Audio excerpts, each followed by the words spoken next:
Hello there. Hello there, I'm Thomas, the pilot flying the Airbus A340 313X. In this flight, I'm going to be flying from from New York JFK International Airport to Zurich International Airport.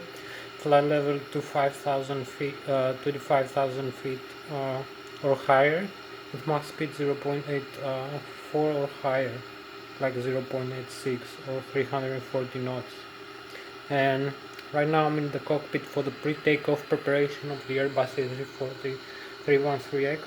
I'm gonna make an engine start demonstration, take an IFR instrument flying rules a clearance from the Kennedy Tower.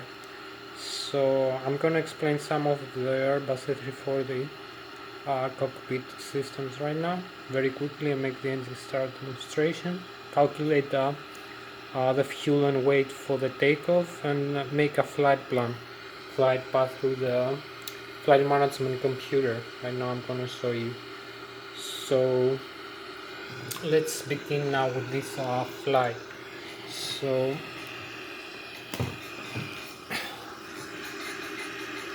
here you can see the cockpit of the Airbus A340 313X. I'm using this side stick to have the inputs of the flight controls, like the ailerons, the spoilers, the elevator. So I'm gonna show you right now. This is a Logitech Extreme 3D side stick. So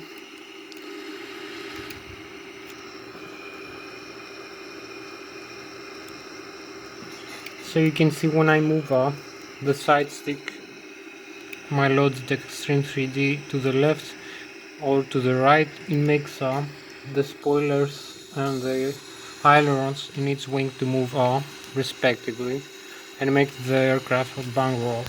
So if I go in the other wing, you can see here the aileron and the spoilers moving respectively, like they do in the right wings, they also do in the left wing. And so when I come here in the horizontal stabilizer, you can see the elevator moving up and down in the tail section over here. If I move all the side stick up and down, so also you can see the spoilers here, they move around. So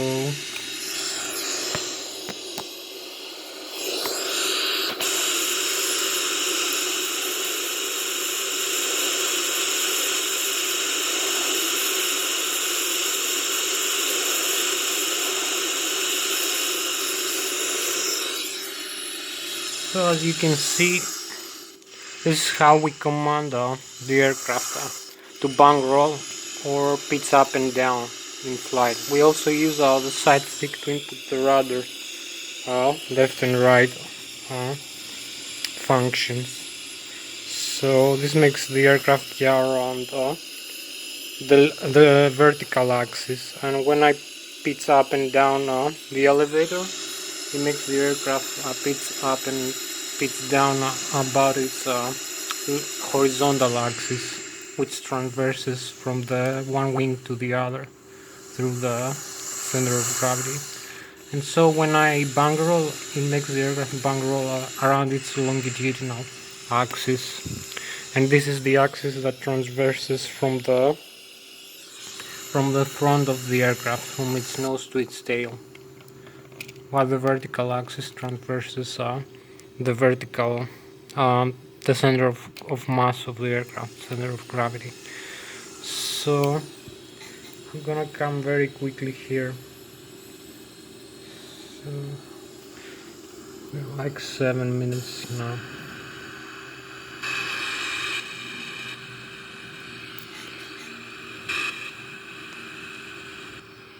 So you can see the side stick here, and also in the ECAM we have the upper ECAM and the lower ECAM, electronic centralized aircraft monitoring.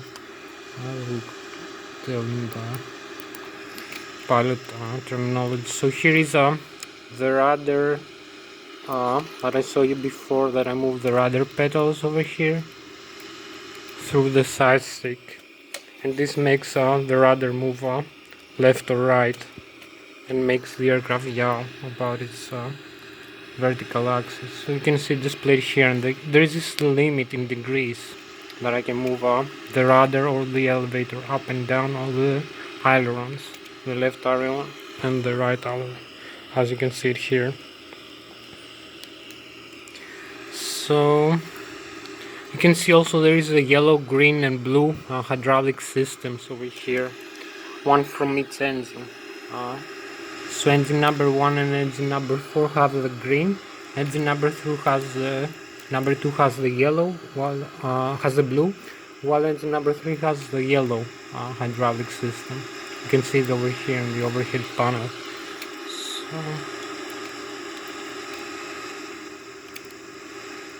So let's see here the fuel, the hydraulics.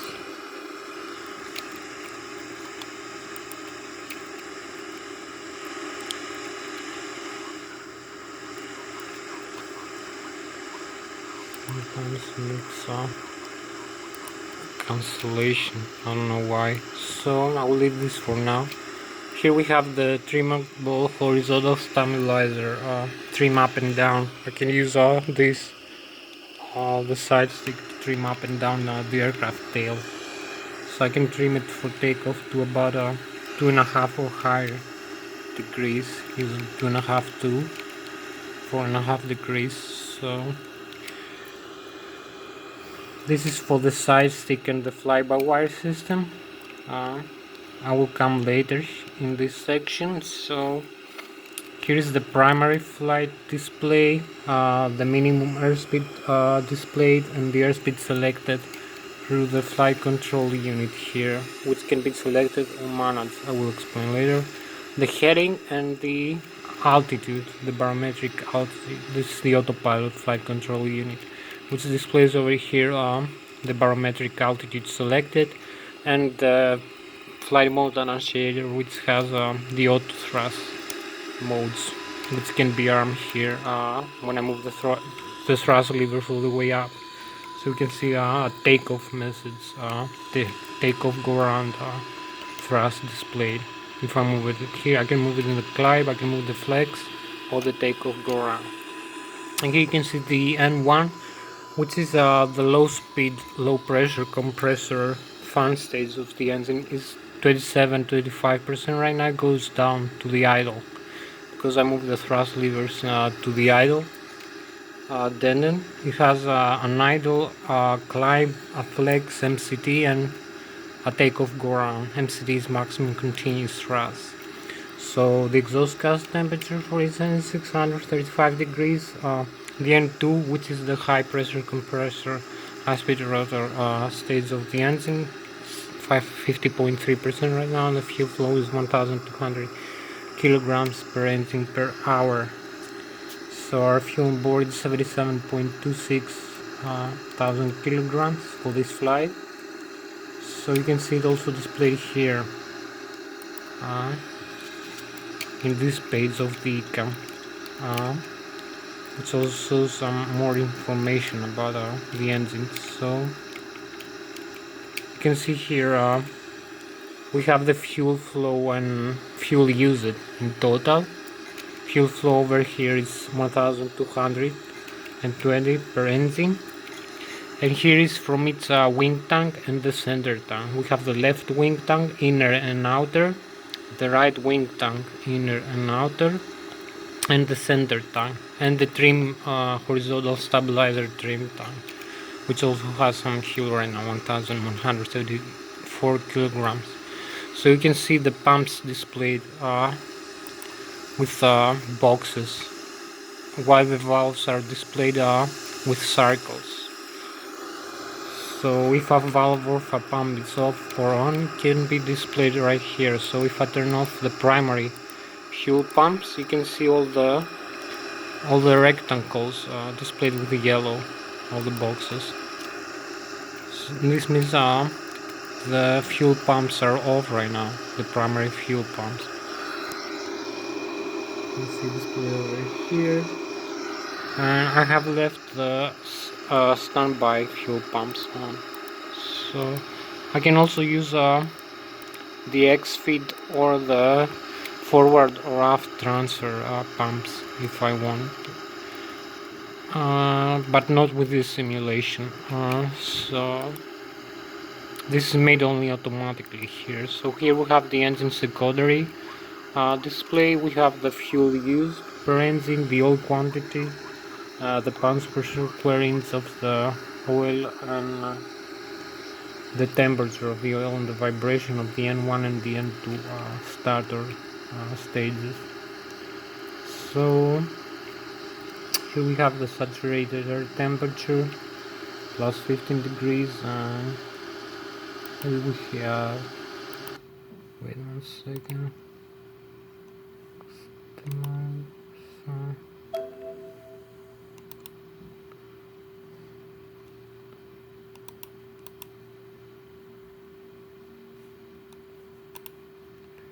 okay.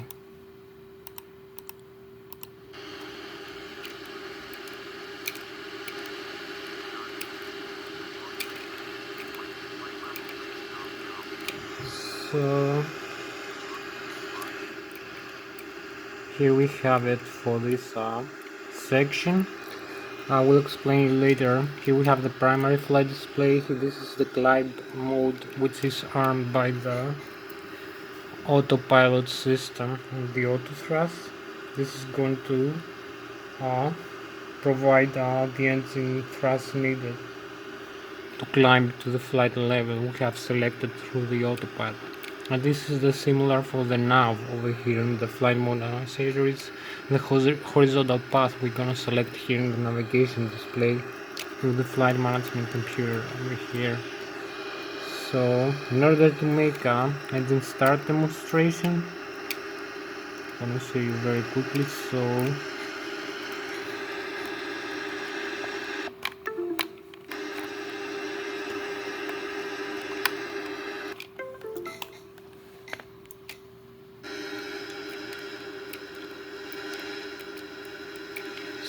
let me use some of the lights here, some DIs we need. There's too much cold, so I will show you how to start the APU. This is on already, so I will use the auxiliary power unit to start the engine. So turn it off right now. So I will show you how it starts. You turn on the APU master switch here and the APU start selector after the APU is down. It's gonna take like a minute.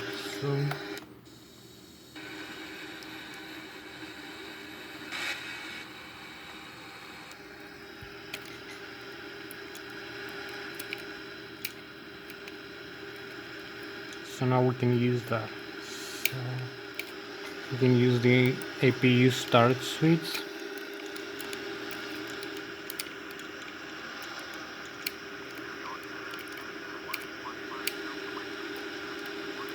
You can see the APU starting here.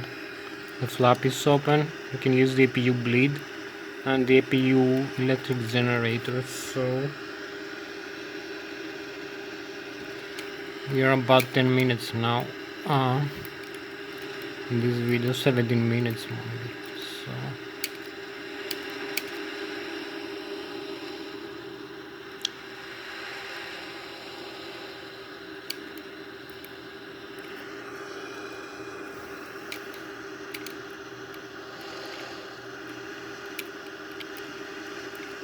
So I'm gonna come here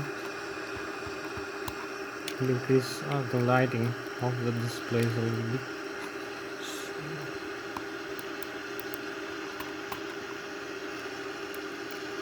I will show you the pressurization I'm gonna talk to you about later, which pressurizes the engine, the cabin of the aircraft. Here's the alternate current. We have an engine generator, IDG integrated drive generator from engine 1, engine 2, engine 3 and engine 4.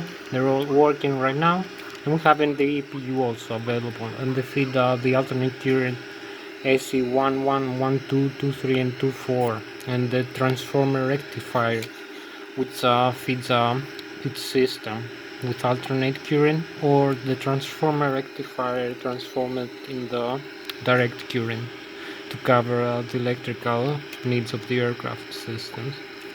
So we also have an emergency generator, a static inverter, which can convert direct current from the batteries into alternate current in case we have no engine generators or APU or emergency generator to provide alternate current. Here we have the essential transformer rectifier. Also use the electrical direct current. So if I come over here, this is the battery 1, battery 2, APU battery, DC1 and DC2, and you can see the volts, 28 volts, 50 amperes from its supply system, from its engine transformer rectifier 1, transformer rectifier 2, or essential transformer, or the APU. So the electrical alternate current gives 110, 116, 124, 190 volts, 400 Hz frequency, 26 or 34 load, or the APU. And we also have the external B and external A, which we don't use right now. Here we have the temperature of the IDG oil. Here we have, I will show you if I come over here. You can see in the overhead panel we have the integrated drive generator conductors over here. So if I turn off all generators, you can see generator 1 and 2 going out, and generator 3 and 4 they also go out. We have the APU supplying the aircraft. So if I turn off the APU here, basta auto, so yeah, here we have the APU generator. If I turn off the APU generator, you will see the aircraft, most of its electrical system going out. We have no electric right now. So if I turn off the APU again, or the IDGs, I can turn one with the great drive generator, only one from its engine. So we have most of the lighting we need. If I turn 2, we're gonna have most of the system back. So we have to turn both sides, left and right. Over here in the electrical panel, here we have the air panel, which uses pressurized air from the engine 1, engine 2, engine 3 and engine 4, and the APU bleed to supply in the pack 1 or pack 2 to pressurize the cabin of the aircraft, or pressurize the hydraulic system, which moves the flight controls hydraulic system pumps. So it's actually supply pressurized hydraulic fluid tanks, which is also important for having hydraulic pressure in the fluid when the pumps are working from its engine. So here we have the fuel panel, the fuel pumps. We have other systems, like we'll talk to you in another video for this. So let's go back in the hydraulics. Here's the hydraulics here. I will leave the electrical, I will take the hydraulics. So you can see we have one engine green is supplying engine 1 and engine 4 supplying the green system. So if I turn off the green, you can see the pumps are going out here, displayed with yellow. There is also the blue and the yellow hydraulic system. So if I turn them all off, you can see there is no more pressurized power from the pumps into the hydraulics, so the hydraulics will slow down after a while, after a few minutes. Well, when you have the electrical here, the yellow, which is on, I can turn it off also. I will show you there is no hydraulic pressure from the pumps now, no engine driven pumps or electrical driven pumps. So I will turn them all on right now. You can see I have 2 of them displayed with green and 2 displayed with yellow. So I'll turn all on, and I will also turn on the electrical, which we have for a backup in case of an emergency. So let's go over here. This is the bleed system, which is also very important for starting the engine. So you can see here we have the engine bleeds on from its engine 1, engine 2, displayed here with the valves open from the 5th of the high pressure, 9th stage or the 5th stage, the IP stage, HP or IP of the engine. The HP usually is the 9th stage of the fan blades. The IP is the 5th stage. So it's happening the same for its engine 1, engine 2, engine 3 and engine 4. And this pressurizes the hydraulic system of the flight controls, the nose wheel, the landing gear extension and retraction, the flaps, extend or retract and the slats, the speed brakes, the rudder, the braking, the reverse thrust deployment. So we have many systems. And we also have the cabin pressurization, which uses the admitted air from the engines or the APU. We also have the engine start, which I'm going to do later. So if I turn the APU on, you see the APU here is turning on and supplying the system. We're going to use this for starting the engine. So I will turn the packs off right now, starting the engine. Packs 1, packs 2 off. And come over here, close the isolation valve for starting the left wing engine first. So I come over here, I will turn off the engines and make an engine start demonstration. So turn off the engine master switch, which closes the low and the high pressure fuel valve. Supply with fuel the engines. So you can see here we have no engine power right now. Engine starts spinning. You can see them here slowing down. There is no spin right now in its engine. All engines are off. So I come back here. You can see we also have no electric right now from the IDGs. I don't know why. We should be having from the APU. So I turn the APU on. We have some electrical now.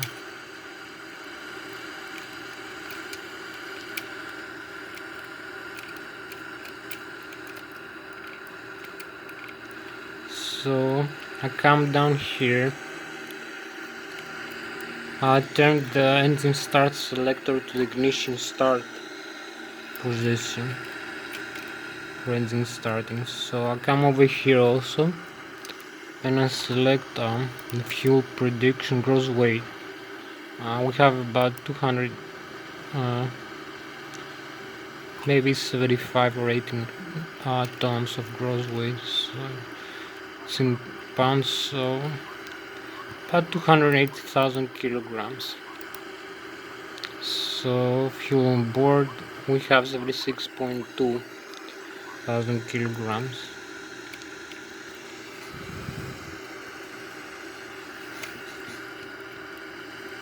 So this is gonna calculate the pitch strength for takeoff and also the pitch demand during a flight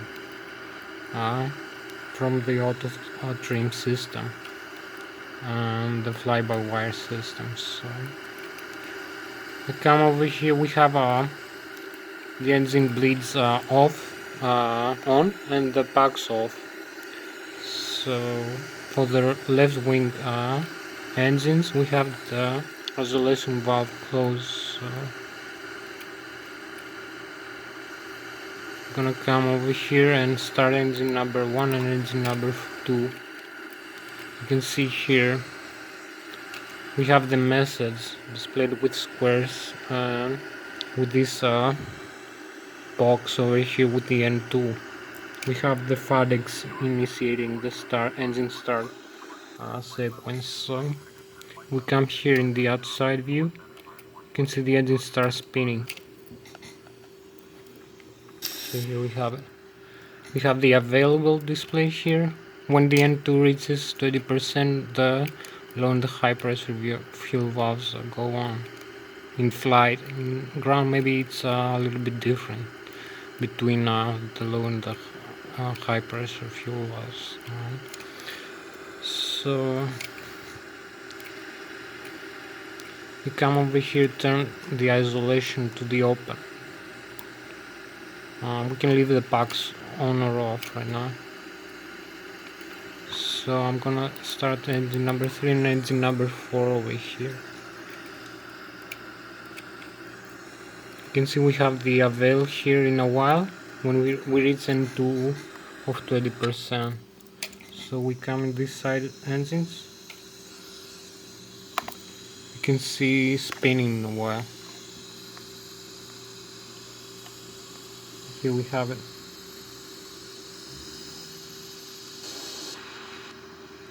We have the avail and the engines are on. So I will leave this in the ignition start position for this flight because we have some icing condition. So this is going to provide continuous ignition. So I will turn the packs on and the isolation valve to the auto. I'm going to leave the APU on.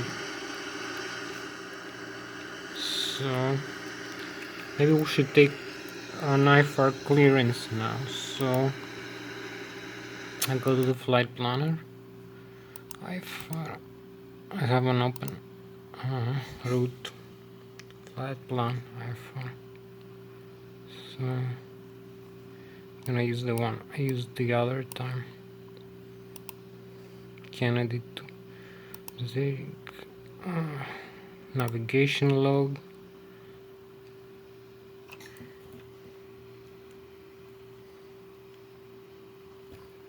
Here we have the navigation log. 3,406.2 nautical miles. Fuel burn. Quite a lot. Fuel.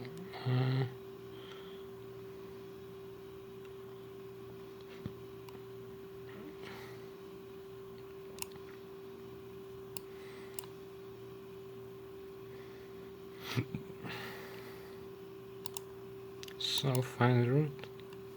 This is the route.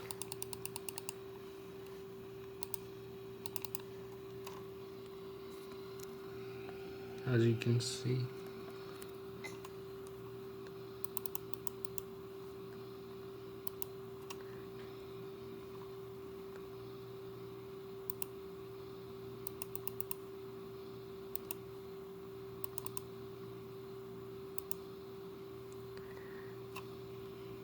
This is Transatlantic route, so I cannot make it like extend the view, but I will increase the flight level. The initial cruise altitude, so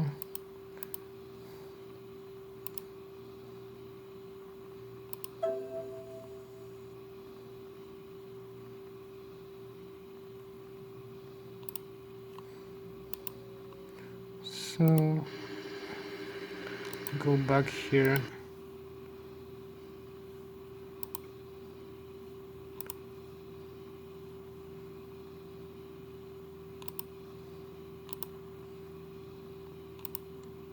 Got the same flight plan again. Same route.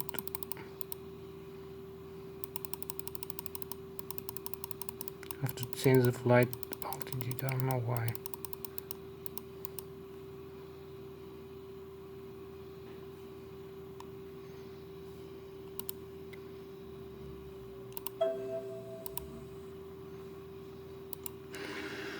So we can turn on the Kennedy clearance. So Jim Kennedy requests IFR clearance.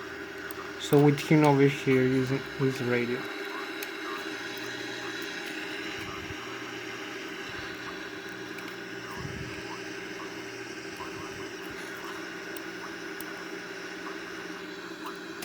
departure frequency 127.6 with back, acknowledge. You're almost ready to take off.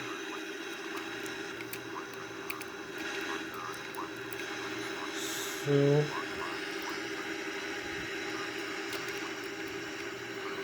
we're gonna reach this the flight control unit. Tune Kennedy ground 121.6. So I come over here and switch the frequency. 121.6.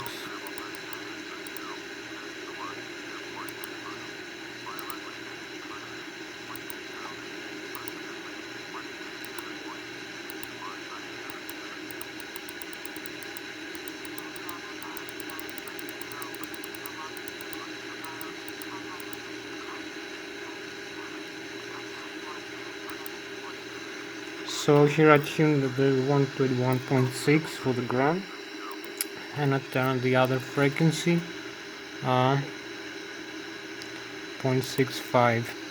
So request taxi IFR.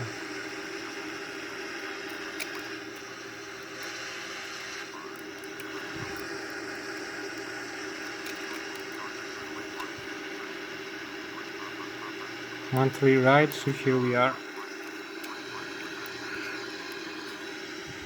Read back.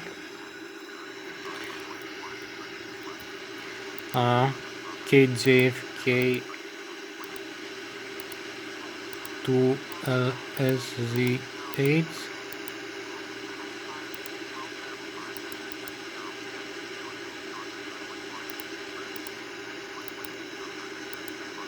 Align DRS.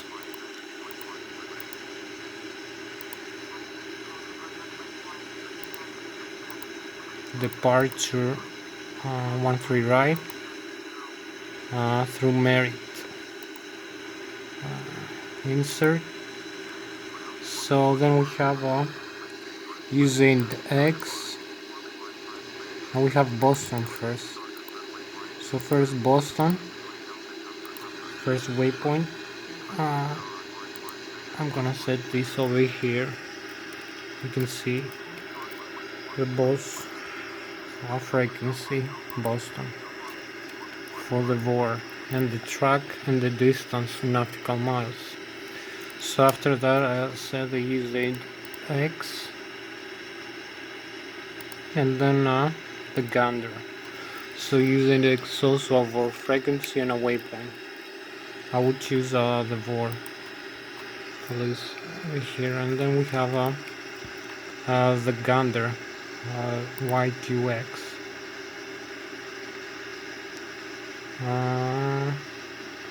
Where is QX? So I'm gonna set this VOR also. I can set the waypoint. Either one is okay. So it has the VOR frequency here for the navigation, and it's coordinates 48 north to 54 west. I'm gonna fly over.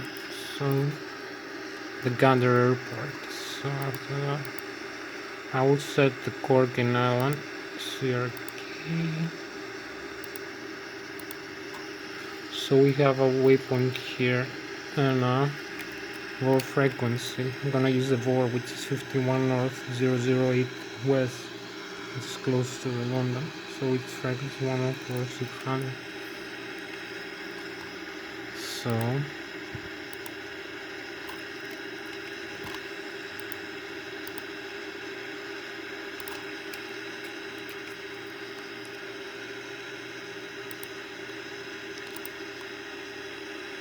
So then I'm gonna use the Bournemouth via.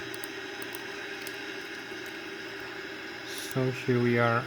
I'm gonna use this 15 north 0011 339 frequency.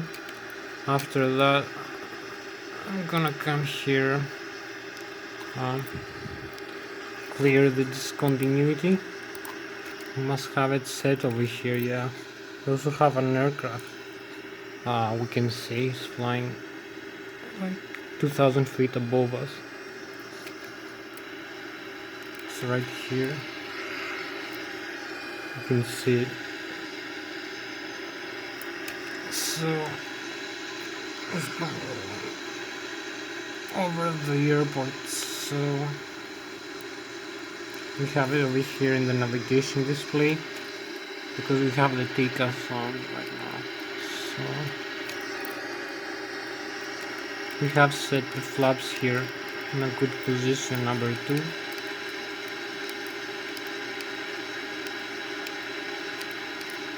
This is number 2. I will set the frequency here is on, the transponder. So I'm gonna leave this in the all, display all traffic. So here we are. Now it's red, is over above us, it's higher also. So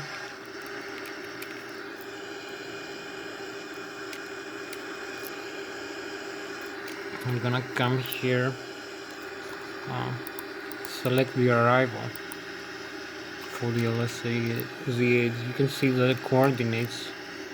Later revision from LSA 8 47 north to the 7, 48 north, 08, 3280 is arrival. Is LS 14, same like usual.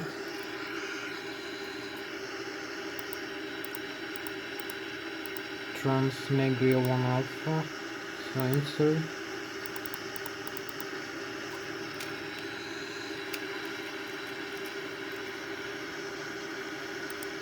Yeah, we have a good arrival here. And the radio frequency, I can turn on the frequency here for the Kennedy departure. So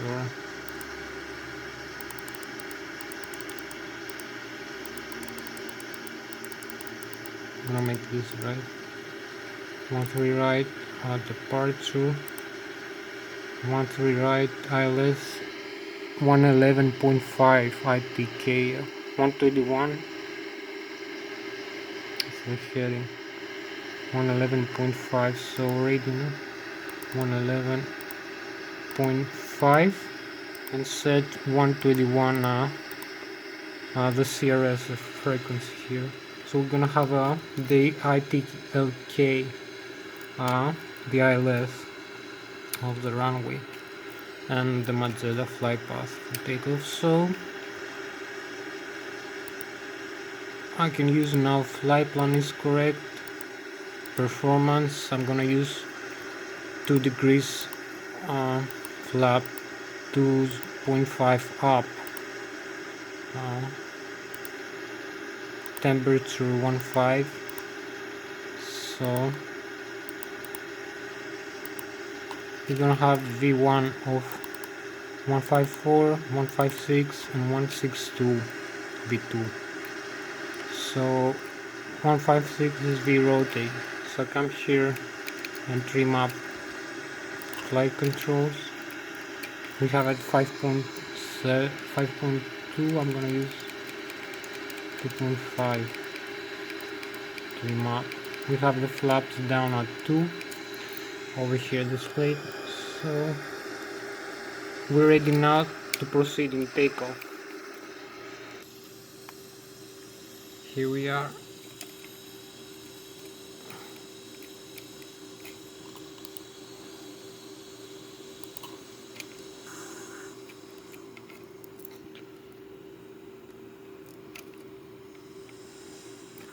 At the Kennedy International Airport, New York, Long Island. So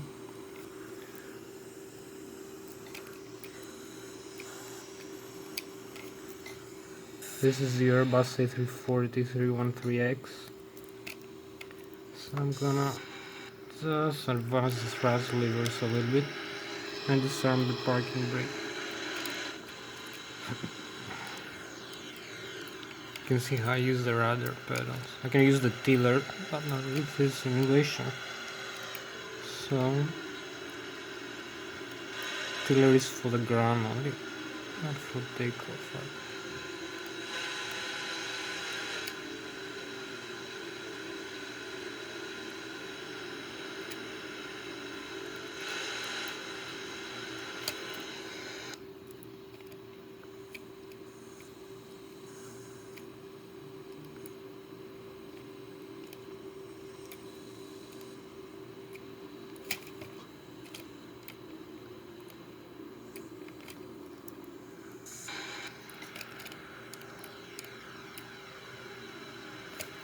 Hyundai Kennedy Tower. Request takeoff clearance IFR.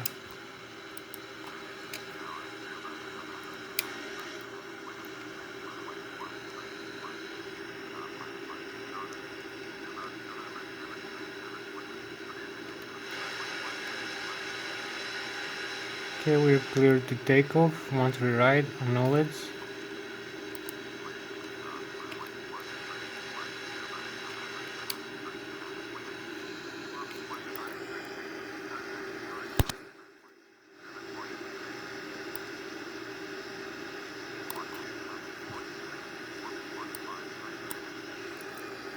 You can see two aircraft over here in front of us, so we have to be a little bit careful.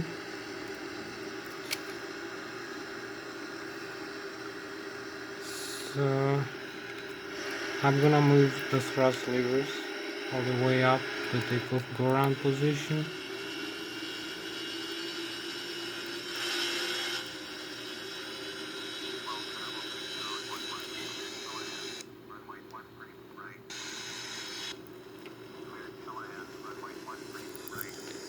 You can see the message here, the takeoff go around and the modes arm. You can see also here the engine thrust provided for takeoff 95.3%. So we have 156 rotate. We have another aircraft in front of us. This is the rotate.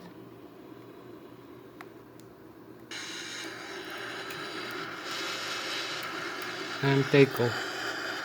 So we track the landing gear over here.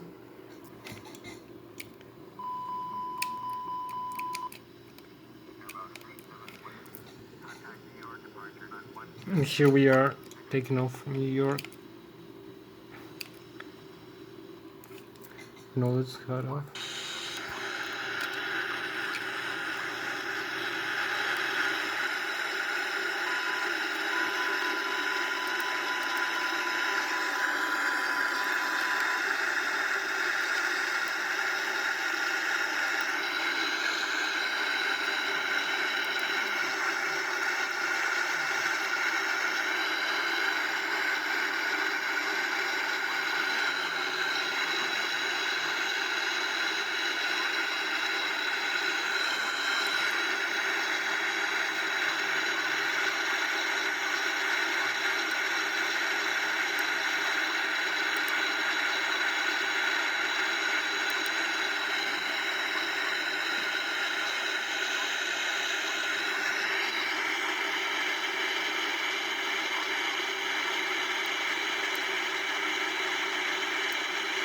So here you can see where we are right now.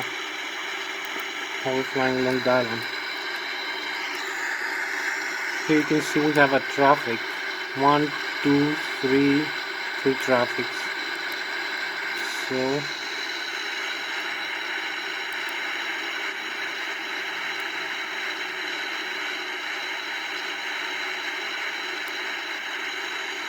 we have quite many aircraft here.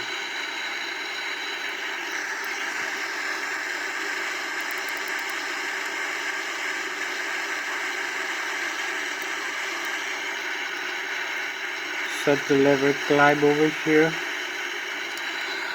The thrust lever. You can see the thrust changing here out to the climb.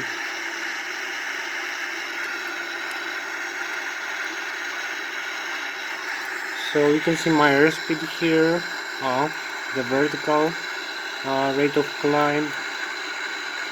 I'm gonna decrease the rate of climb here.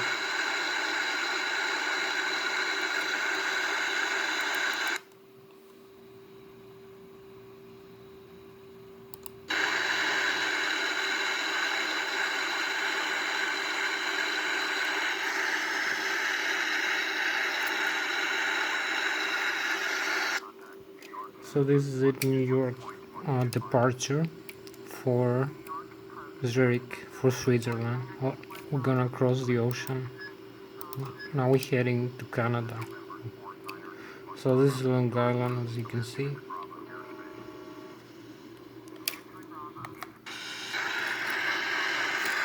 Bridges are in Missile, assigned altitude of 13,000 feet, So turn the ILS off. Now it's cut off.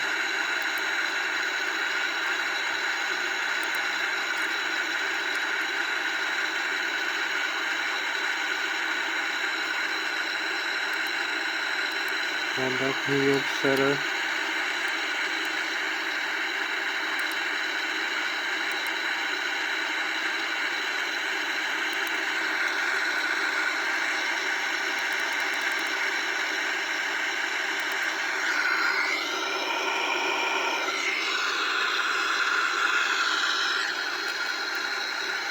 Knowledge instruction, climb and maintain 250.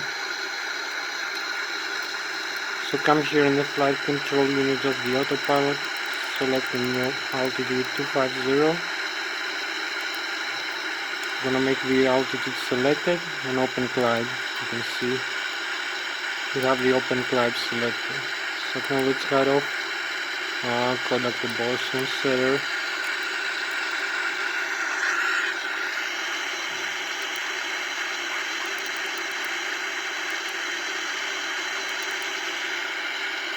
So tune Boston setter over here, 132.3, 32.3.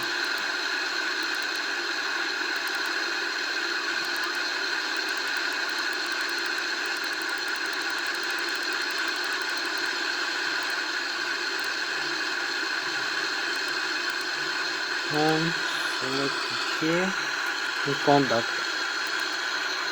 So here we are in the flight path. Over here, I'm still flying manually. So we still have the long gallons here displayed.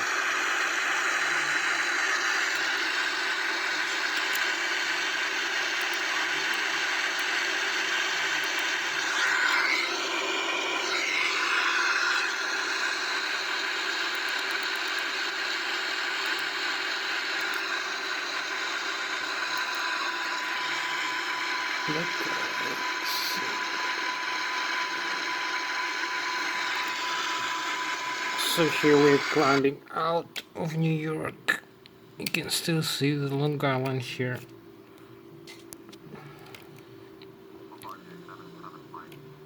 We have Connecticut on this side.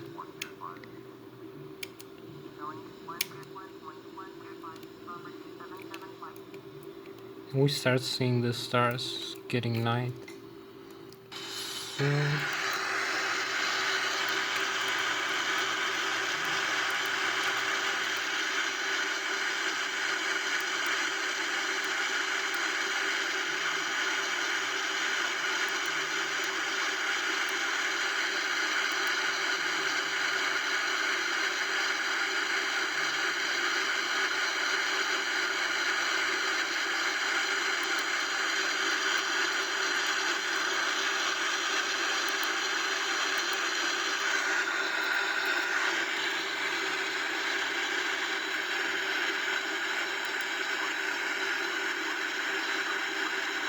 So we're 31,000 feet as you can see. This is the rate of climb, 3,300 feet per minute. Quite high, I'm gonna decrease it a little bit. So I'm gonna use the input here on the side stick. You can see. So this is gonna level off a little bit. Tune Boston setter and contact Boston setter. You can see the thrust we use right now. It's 93.7%. The temperature, the N2, and the fuel flow 4,130 kilograms per engine per hour. So it changes my heading a little bit. You can see the mode here in the auto thrust and the autopilot by direct open climb, and now it says the thrusts are fixed and adjust the airspeed by changing the rate of climb or the descent. So I need to climb a little bit faster now and use some speed.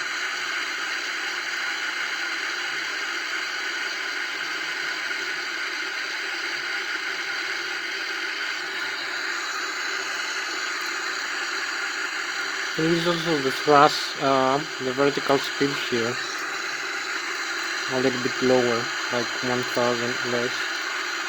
So here we have the vertical speed mode here, display.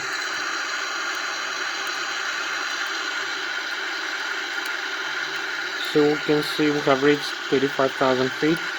Now we have the alt arm here in the mode. I'm gonna level off. Set the autopilot on while still flying manually. Gonna level off manually. 35,000 feet, maybe fly higher later.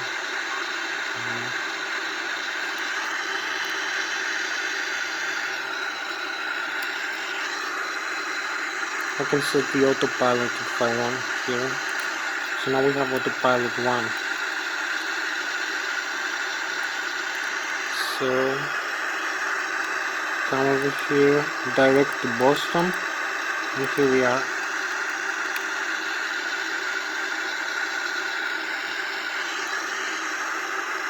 This is the autopilot displayed here, autopilot 1 with white, one flight director 2 and auto thrust on.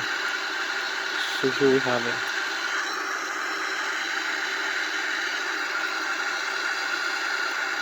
This is the Airbus now in autopilot mode.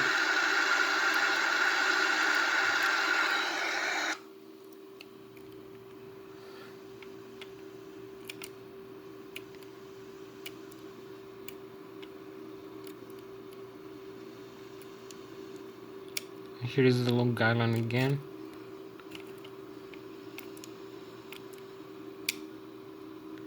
You can see the stars above us.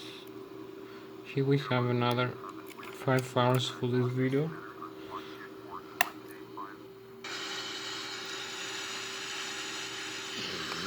Maybe we're gonna make an accelerated version.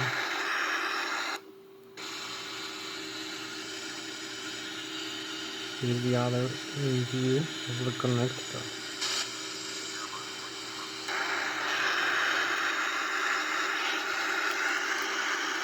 Now it's last transmission, 0.1, 34.5, 0.85. So tune over here and contact.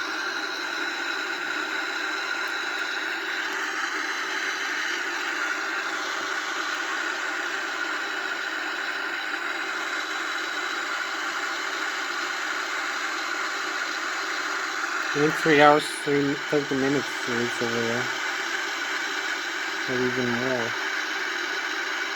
So,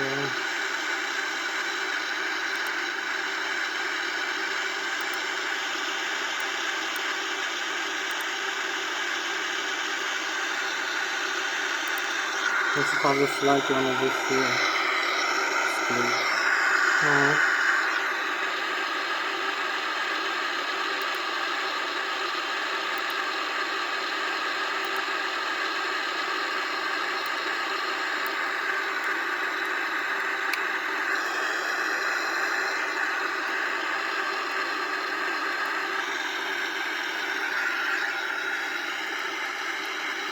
Our airspeed is Mach 0.72. You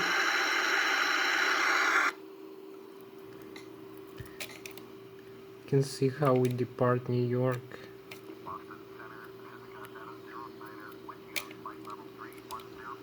Flight level 250, 35,000 feet above New York State, Connecticut.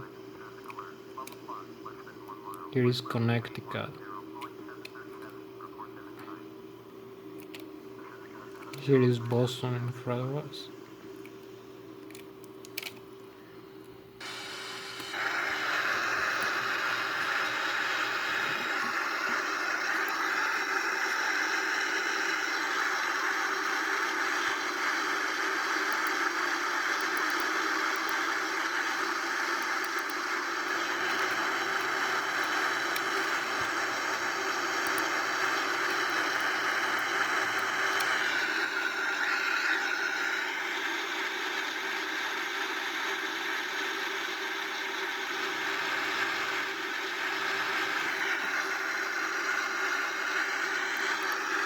You can see we're flying with actual flight speed. We are 73.4 nautical miles away from Boston.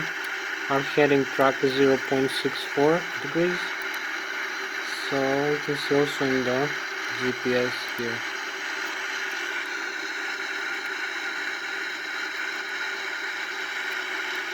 We're gonna fly over Boston in like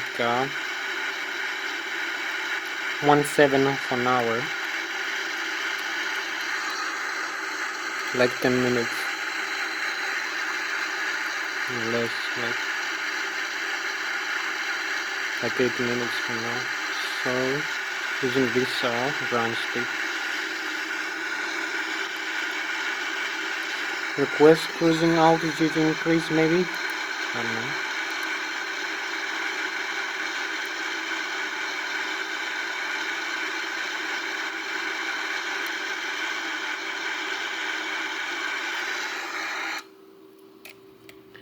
Here we have it for this departure from New York. Flight level 250, 8 minutes to Boston. We have a flying connector now.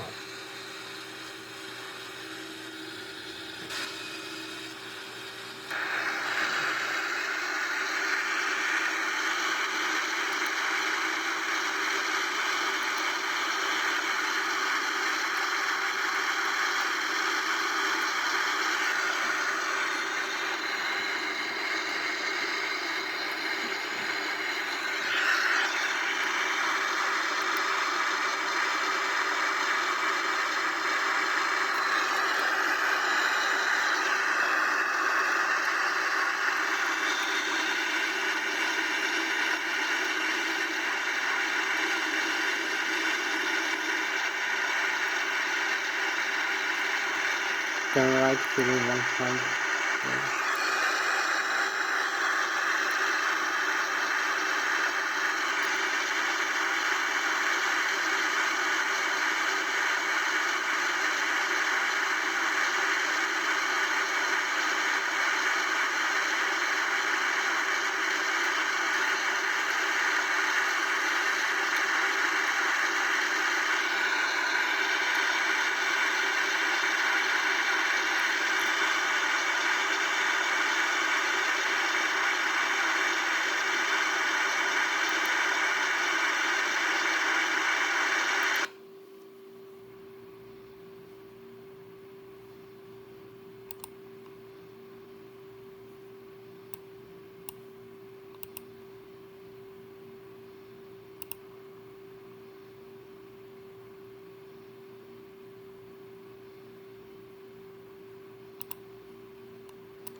Change the plan over here.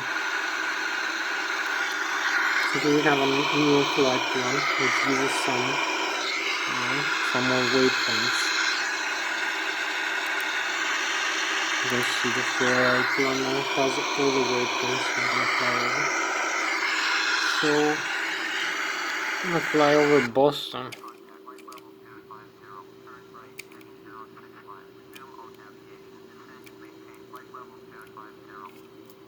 Acknowledge instructions.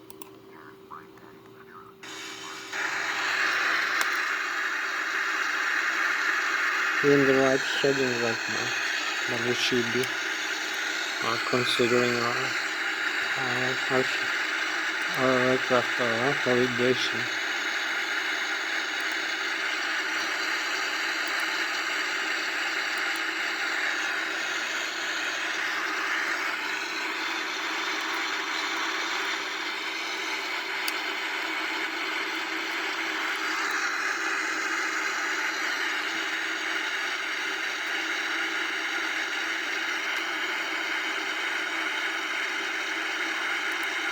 So we're gonna request cruising altitude increase by 3,000 feet now.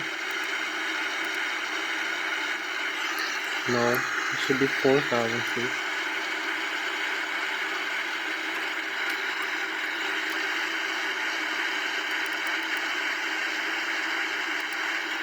So here we have an open glide.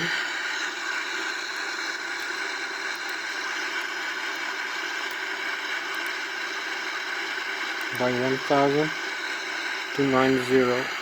So we're gonna fly a little bit higher.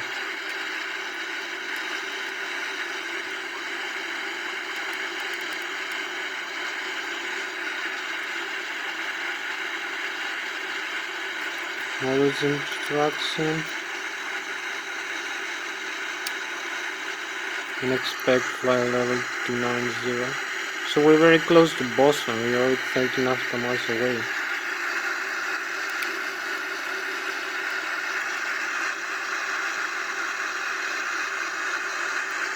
We are 3.5 hours away from ending this video, so I have to fix it up a lot.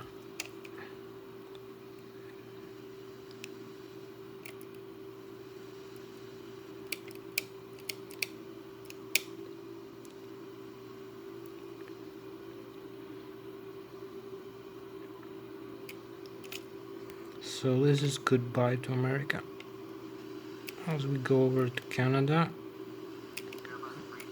and then Switzerland. Move instruction 290.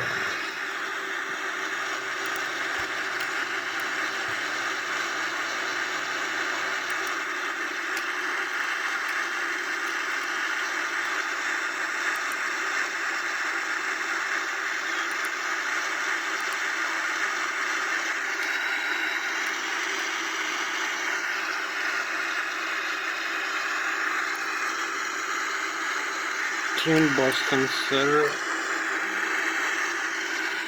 133.35 and contact. Sure, contact.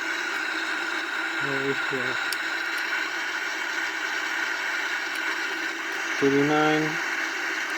Use open glide again. This is the glide mode arm here. Changes to the open glide over here. We have in the panel.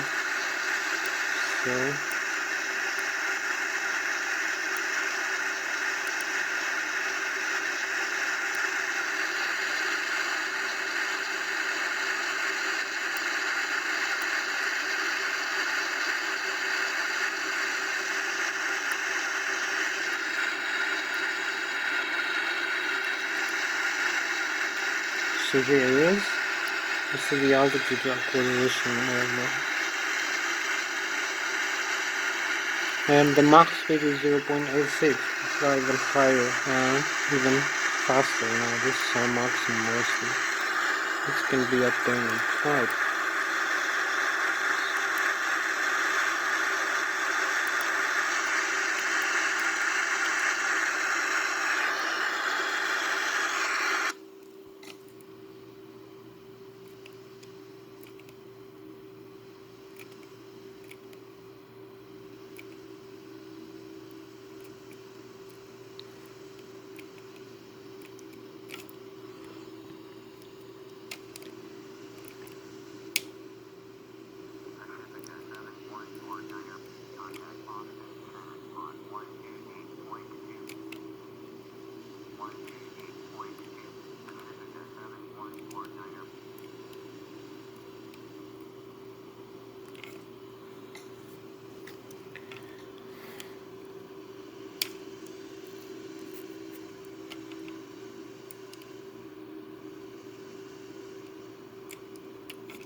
So here is Boston, nice view. We also have the galaxy and the star sign. This is the Boston Bay here. And the airport. Just flew over the airport.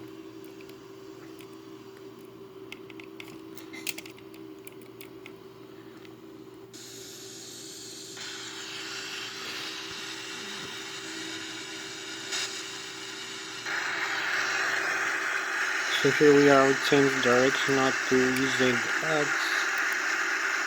I'm not sure, this may be for Halifax. I'm not sure. So I'm gonna see here in the GPS.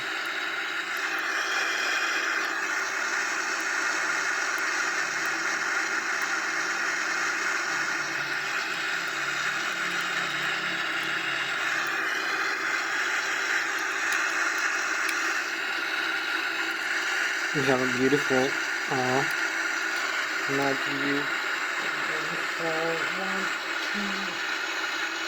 3 hours and 20 minutes left for this flight.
This is gorgeous. I've never seen this place so beautiful. This is Northeast United States. This is Boston. We have New Hampshire over here, and then the Maine, and the Vermont in the deep end, and Canada. Maybe we can see Canada over here.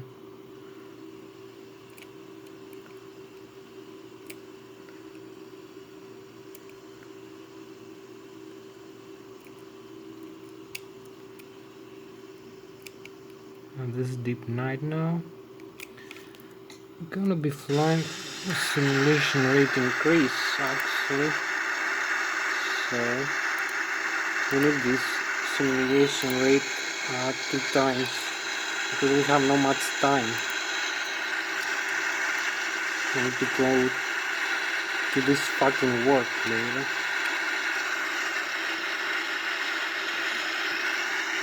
With these fucking people.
We have traffic in front of us.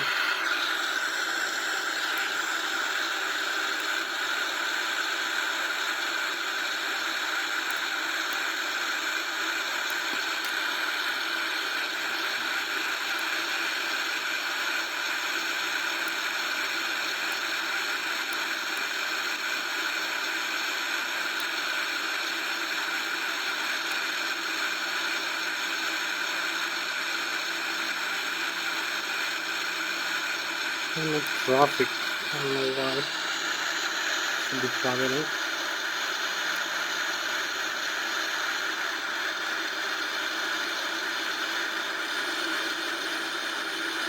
Traveling beyond. So above.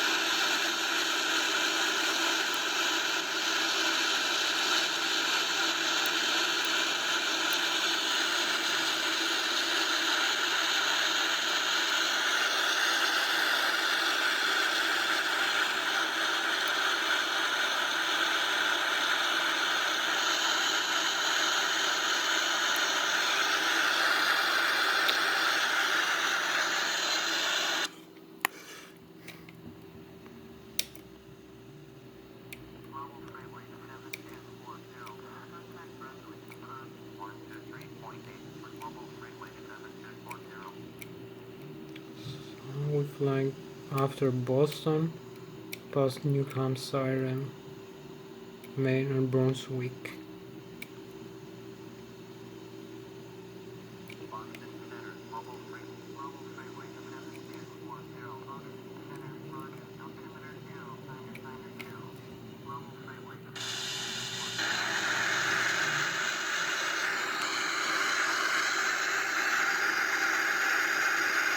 So we have another aircraft in front of us.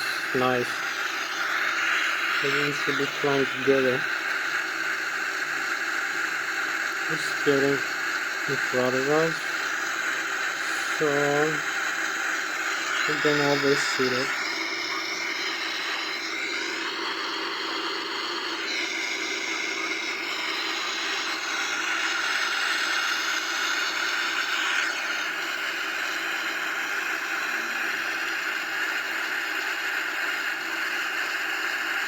So we have another 3 hours and 15 minutes to go. And I'll look over it in a while.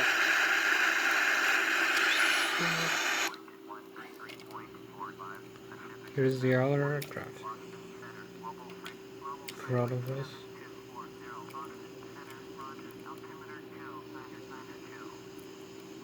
We have the galaxy over here and the star sign.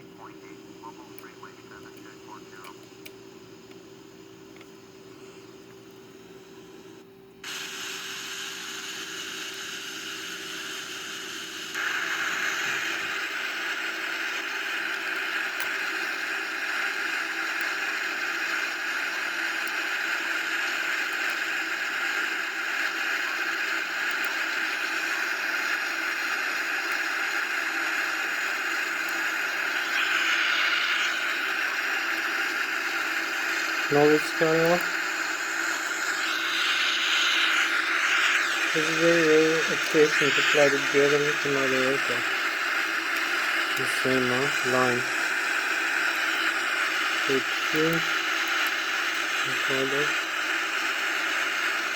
I see a lot of turbulence now.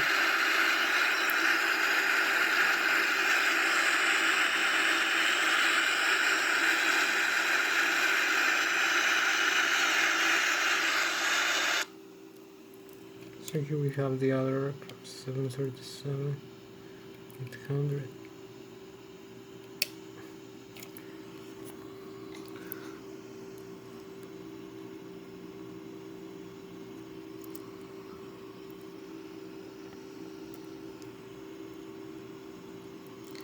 Flying together with another aircraft.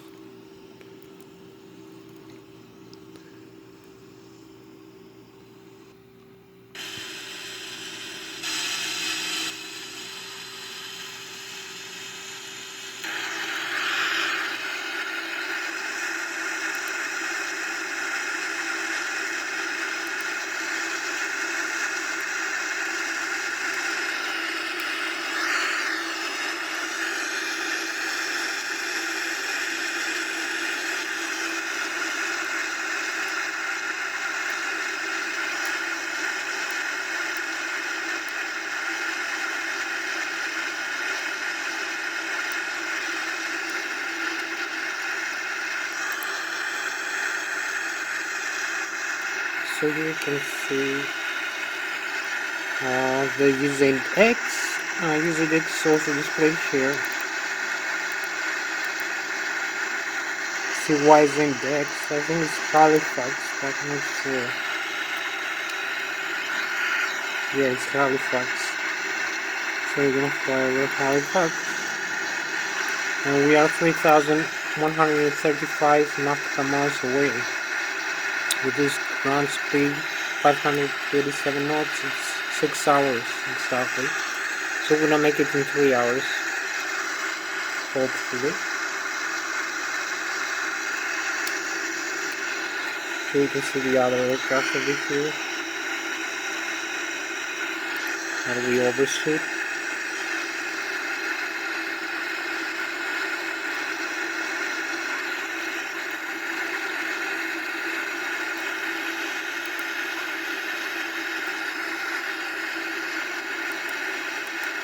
More than we contact more than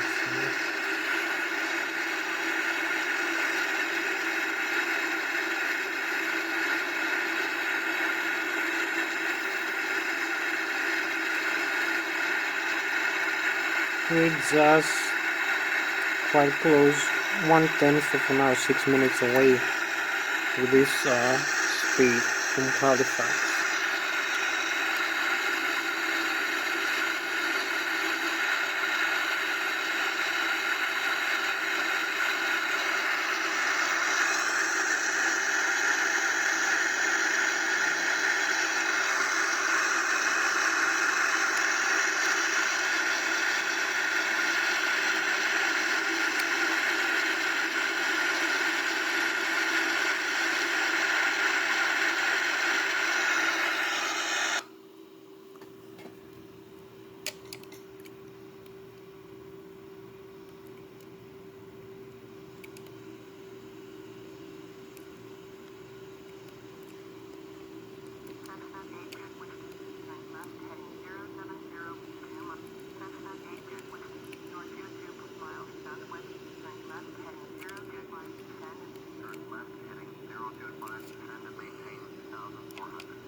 Noise.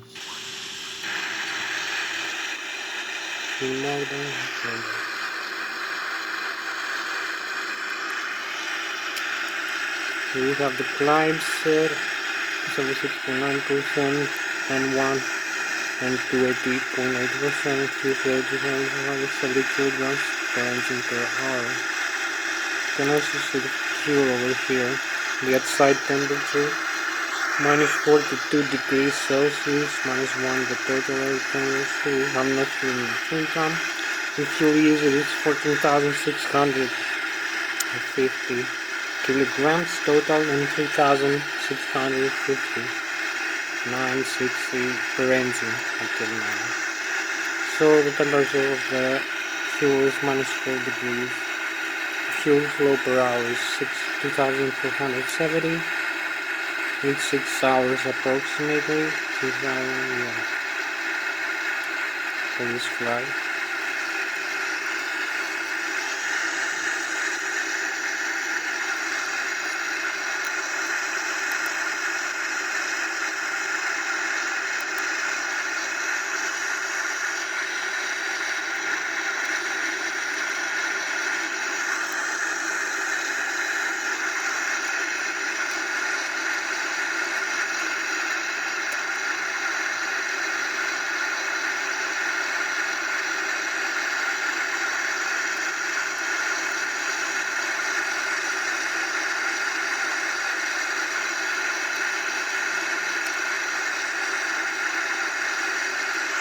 So we have a little bit more bright now panel.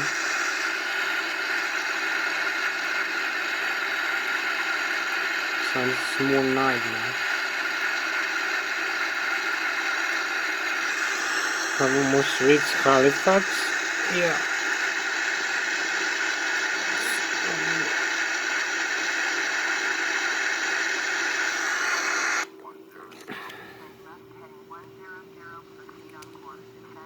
So this is Halifax region. Maybe we overfly by now.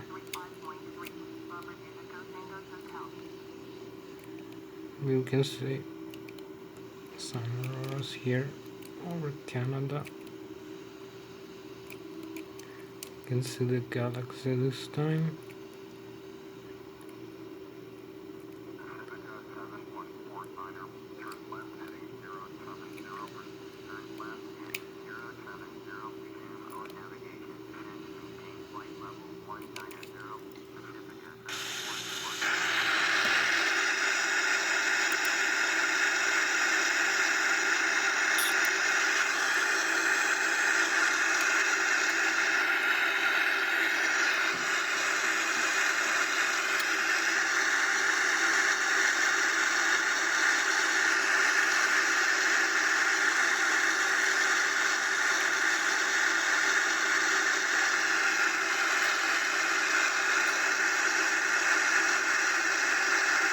So 4 hours 30 minutes approximately.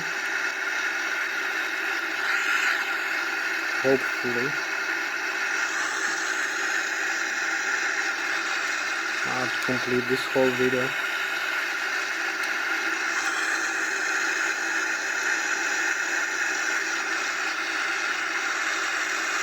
Only 3 hours with this all speed right now.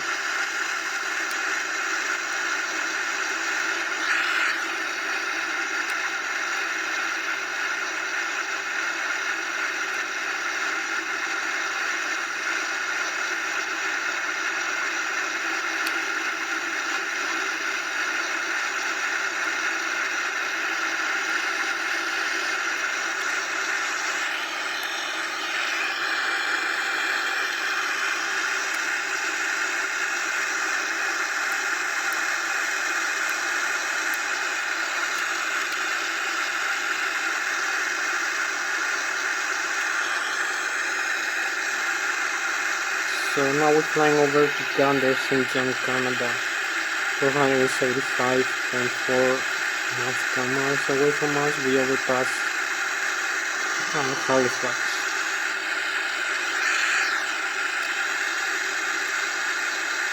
Arrival time 0038 London time. Now is 33:45. So we need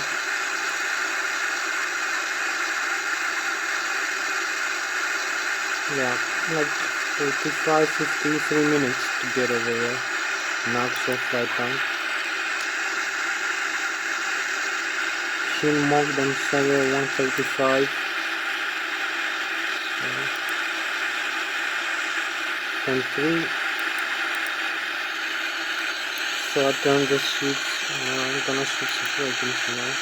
And come back to Mogdon. So probably it's safe.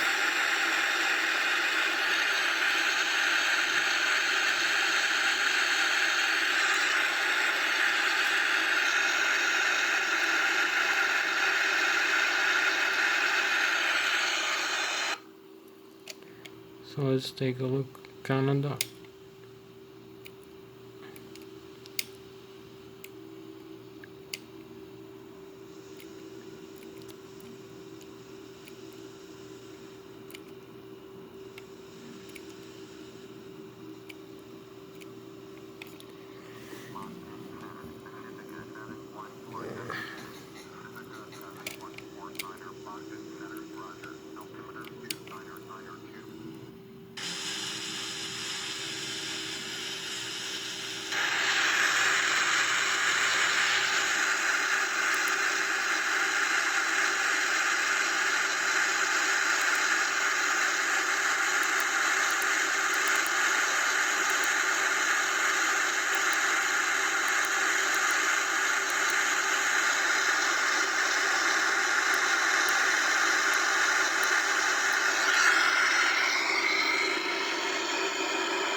can see the engine set here.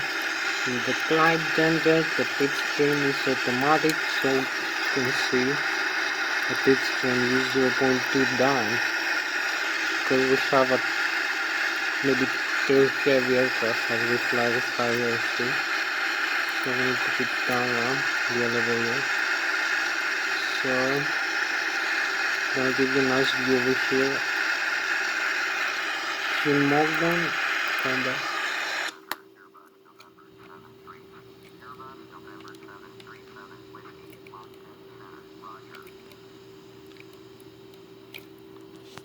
Here we have a nice view over Boston, over Halifax, excuse me, as we fly to Gander. So this is Northeast Canada territory, Montreal.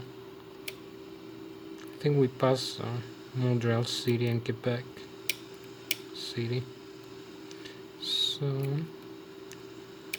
this is Quebec territory,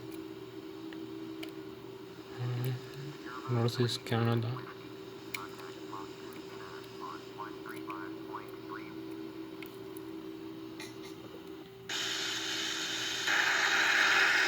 So now it's cut off. 135 3.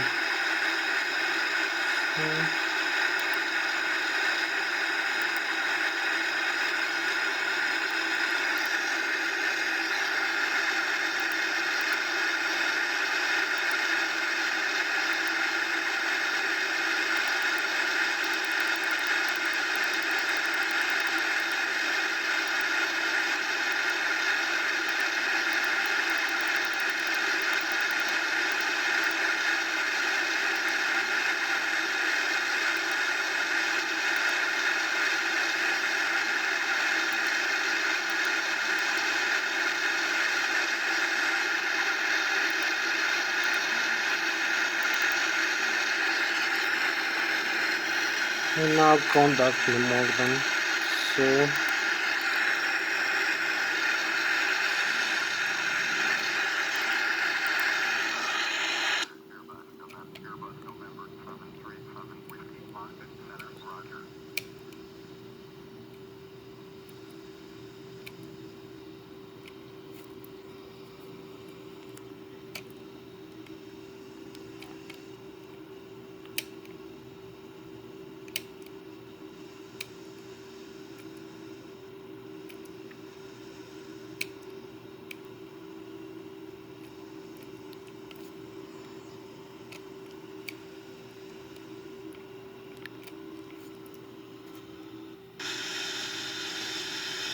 we will have a Quebec territory.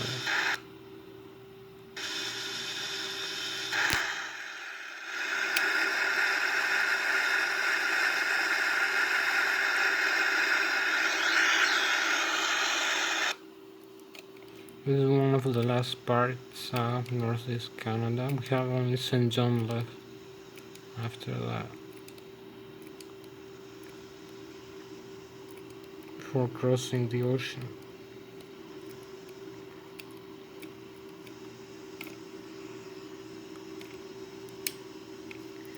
We have a big town over here. So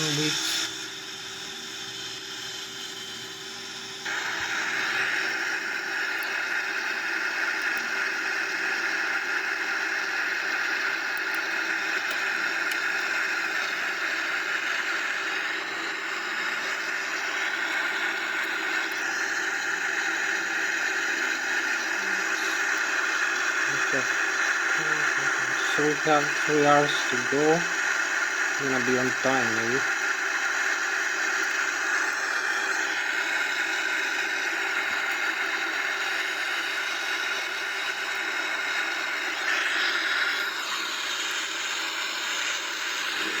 In 3 hours approximately.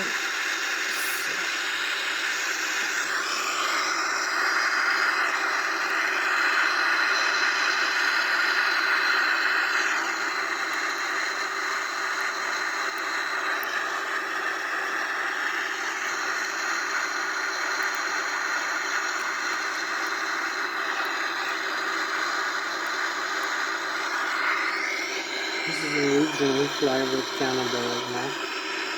Over Quebec. Maybe Quebec City. We pass through Halifax and we go to Canberra and Saint Canada.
Now let's head off.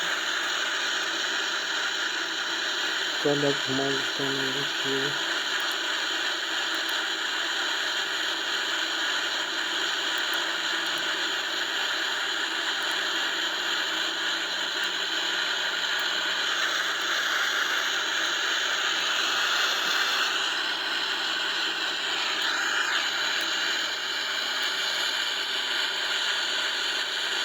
Three more hours.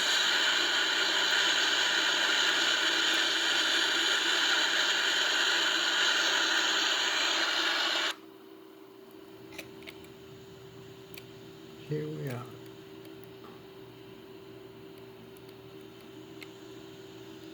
Northeast Canada, Quebec territory.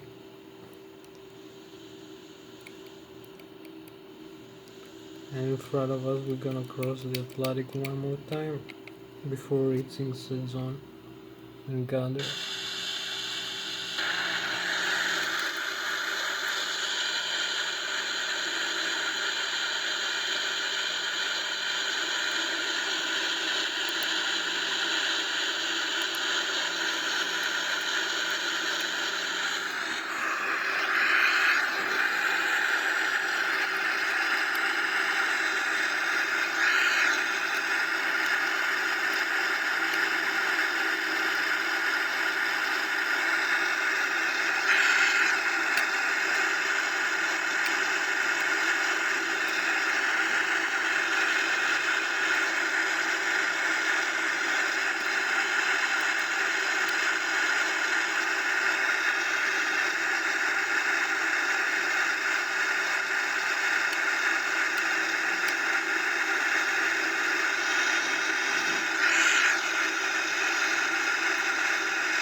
So we're for a little bit oceanic again. We're heading east right now. We're heading 067, 065. Now we're heading 087.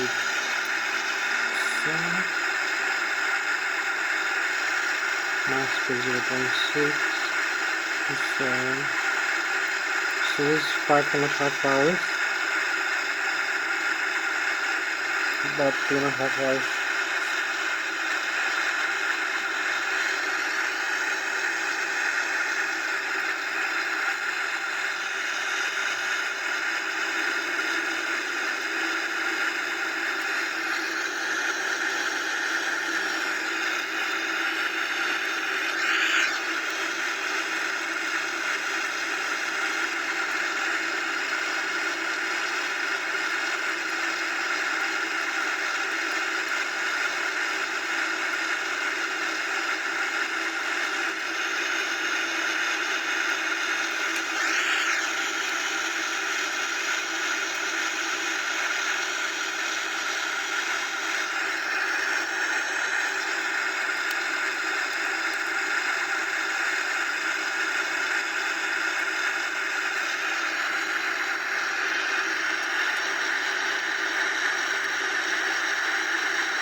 Product under 132. So change to 132 point acknowledge point 3. So this is tune and switch the frequency contact.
Noise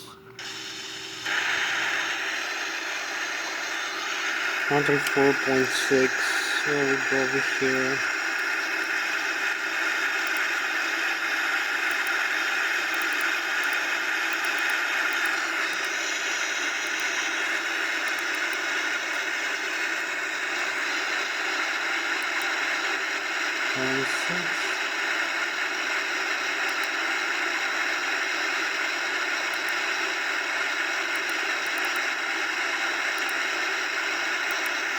The frequency for conduct.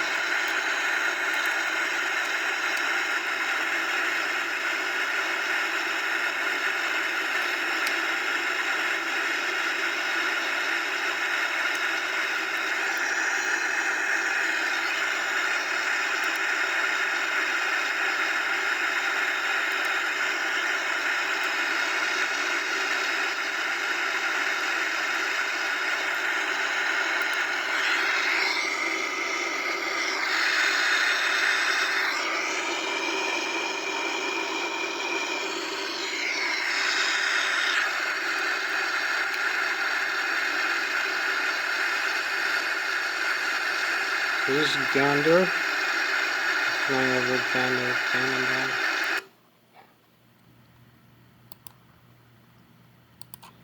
So,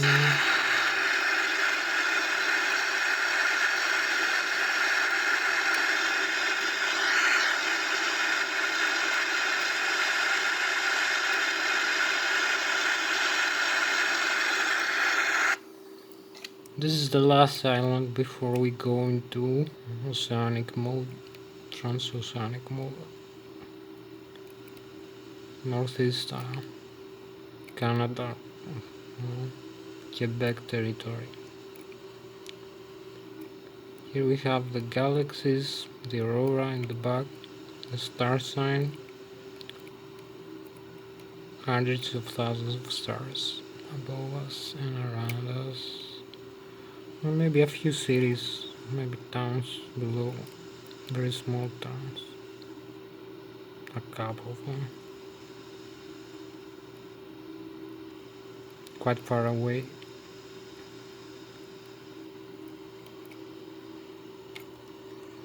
So let's go back. It's not the same zone over here. This side.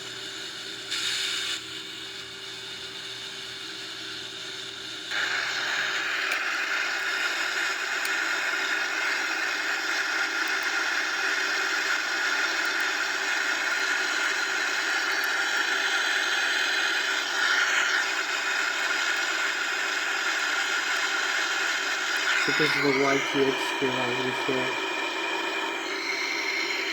Also seen over here the autopilot flies on this flight path.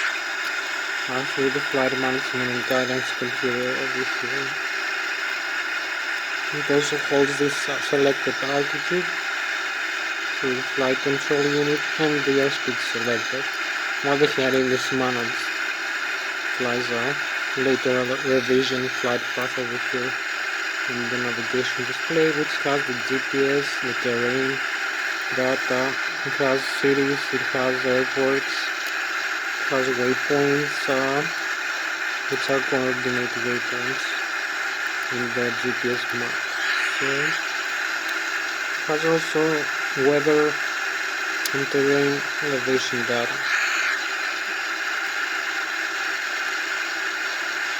And also displays other aircraft that fly around you through the transporter, which is a passive kind of radio. So we have the speed, the altitude, the nav, autopilot 1 for directed, 2 and auto thrust. All arm or engaged, depends. Displayed with green is engaged and displayed with white for the autopilot and auto thrust. And the flight directed is also engaged. Nothing displayed in blue except from the airspeed and the altitude.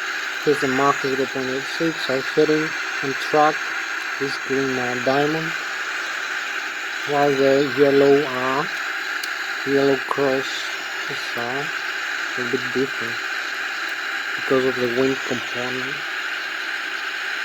So our heading must be different from the track in order to hold this track over here, this line. Depends on the wind component. You can see wind to 91, 34 knots, which blows from the north west. We have tailwind over here in this altitude. So we are just 82.653 from Gander, Canada, St. John. We're gonna be there at 0039. Right now we're gonna be at 0037, which makes it 8 minutes. 4 minutes with this simulation rate. We're gonna have the last part of Canada over here before going into Transatlantic mode for this flight. So we're gonna need another 2.5 hours actually. After that, yeah.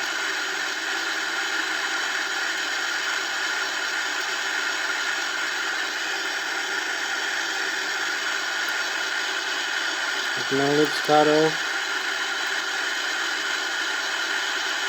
Tune Gardner Center 124 and callback. Just 62, 61.7.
Great distance 35, so this is 5 hours. I wait 2.5 exactly. 2 hours 30 minutes.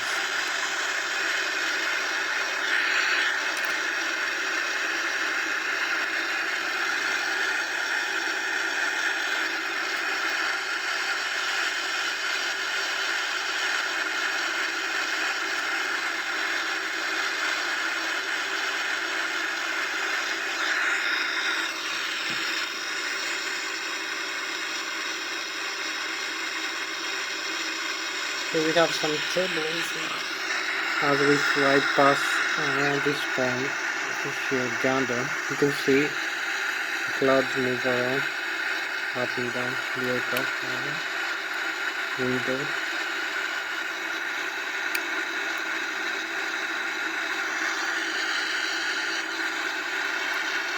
So here now we cross the next waypoint. Gander 6.5, 6.26. We're gonna see this change into the other waypoint.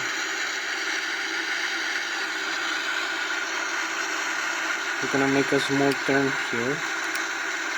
We're gonna see this line over here change into our, yeah, now we have the next waypoint. For 1,740 nautical miles away, or 3.5 hours. This airspeed. Here we turn a little bit. Track 087.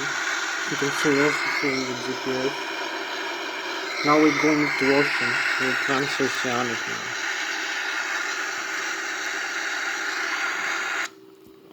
So this is the Atlantic Ocean in the middle of the night.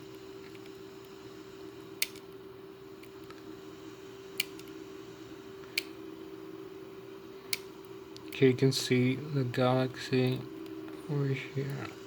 The stars, beautiful pictures. So we still have some terrain over here from this island. Oh, the Atlantic is in front of us. So.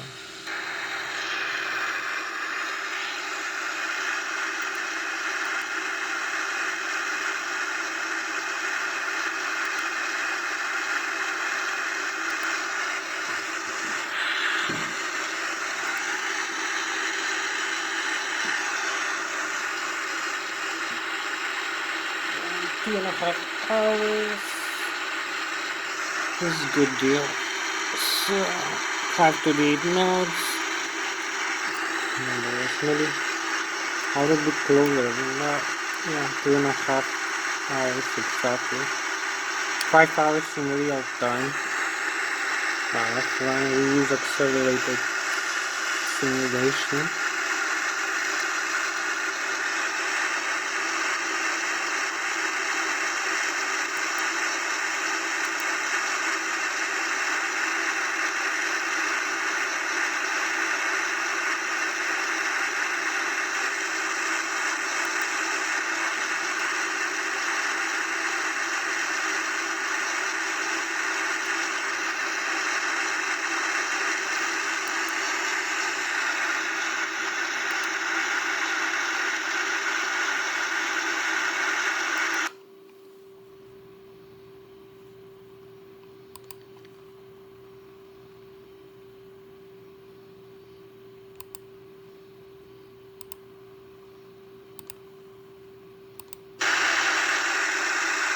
Request sci-fi clearance one more time.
So here we are, Transatlantic, one more time.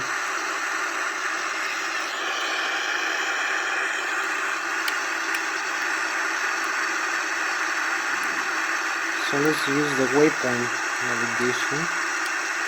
We have maybe some waypoints expect them to be loaded. Here we are, 50 north, 52 degrees west of London, 50 north of Equator. We have Dental, we have Kobe. We have 49 north, 52 degrees. This is one line over here which intersects from the North Pole down to the Equator and the South Pole. There's the Earth globe, Earth hemisphere and two hemispheres. So this is 52 degrees west of London, Greenwich. So it's 40 nautical miles from the next one, which is 51 west. 52. We passed 53 over here. You can still see it. So each one is 40 nautical miles. So we are 53 times 40 nautical miles, 53 degrees west of London times 30 nautical miles. So we are 2,120 nautical miles west of London, just past over Canada, Quebec northeastern part. So here we are, Transatlantic, acknowledge cutoff, Kodak Thunder Center. So here we are, tune and conduct Thunder.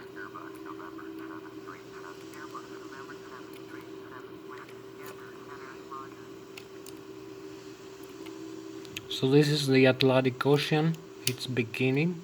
We're just a few minutes away from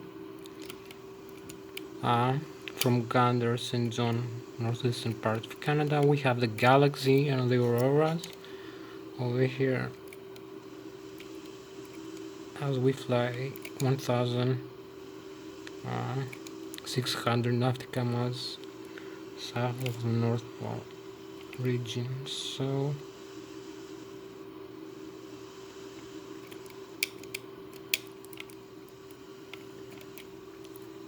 you can see how deeply dark is the Atlantic right now. You can see the other side.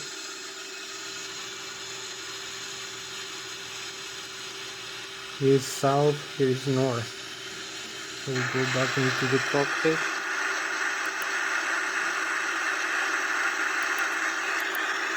We have the GPS again. So next there's after 50 north, 50 west is 50 north, 51 west. Then is 50-50. Each one is 40 nautical miles closer to the London Greenwich meridian. So pretty much need another 2 hours to finish this flight.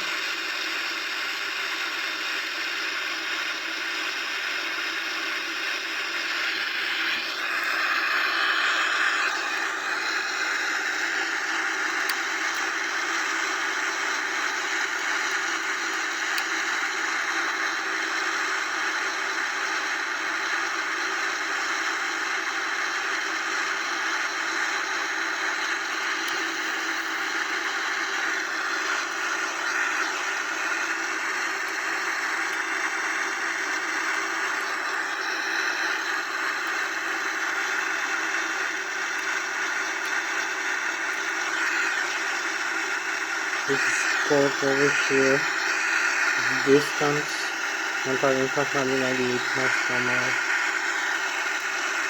Arrival time 0356 London time. Here is 0055. So we're gonna arrive in 2 hours exactly. 1 hour with the simulation rate, and then we need another 1 hour. Yeah. So we're gonna be in time. Very good watching for this flight.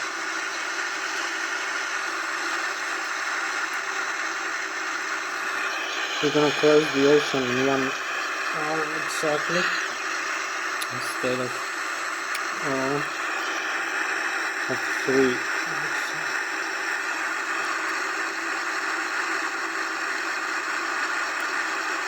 We need 3 hours to cross the ocean. In reality, we're gonna make it in 1.5 hours.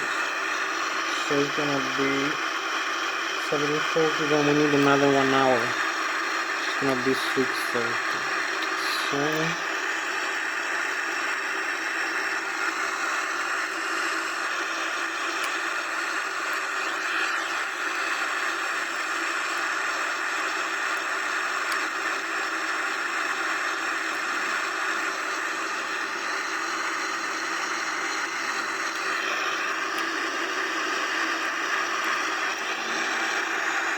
now we are closer, 50-50 north, as you can see. This time increase the range. Still not displaying here.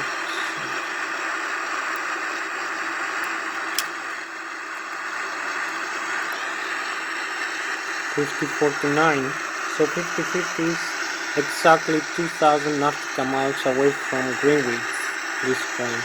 Okay, this one. 50 degrees west. 51 north, 50 north, goes down to this equator, or north to the North Pole. This angle will subtend with our track, and it is 2,000 nautical miles away from Greenwich. This computer, this computer makes the same calculations, I hope. So it's 1,555 gram per port, Ireland. So there is a difference of about 450 nautical miles. So here we are, 2,000 nautical miles west of London Greenwich. This line attends to north pole, 50 degrees west of London. So we are also 50 degrees, it's 40 degrees south of North Pole, 1,600 nautical miles. The next one is 49 degrees over here, 40 miles closer, this line. So the next line is 1,960 nautical miles to London, Greenwich.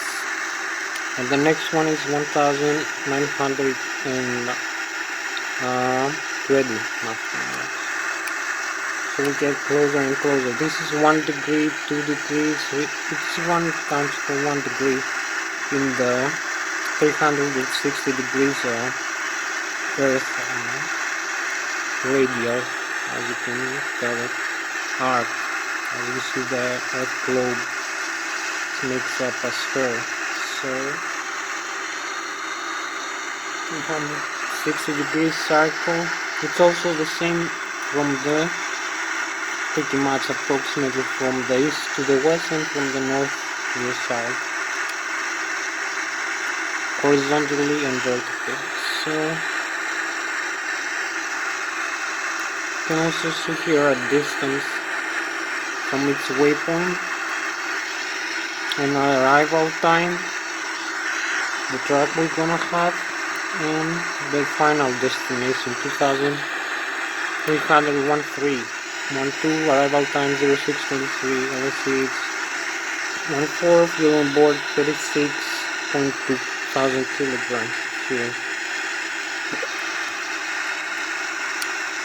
Here we have a traffic, another aircraft, plus 2,900 feet above us.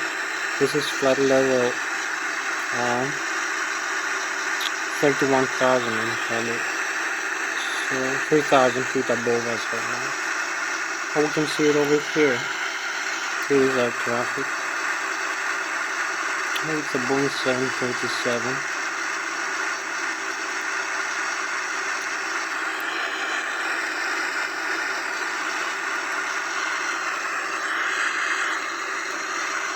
So we can see only have ocean here on this side.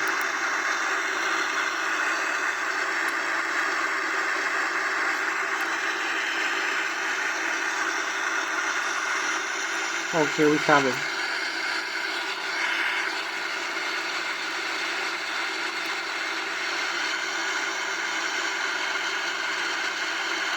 can see the aircraft, also displayed here in the radar screen. The navigation disclosure, but say this enough. You can still see it in the other mode. Here is the other aircraft. Another thing there. We just passed through it. So it's closer 1 degree away from us. We're about 30 nautical miles away, half degree in the Earth hemisphere. Now it's going to 1 degree when it reaches 40 nautical miles away. So you can see that.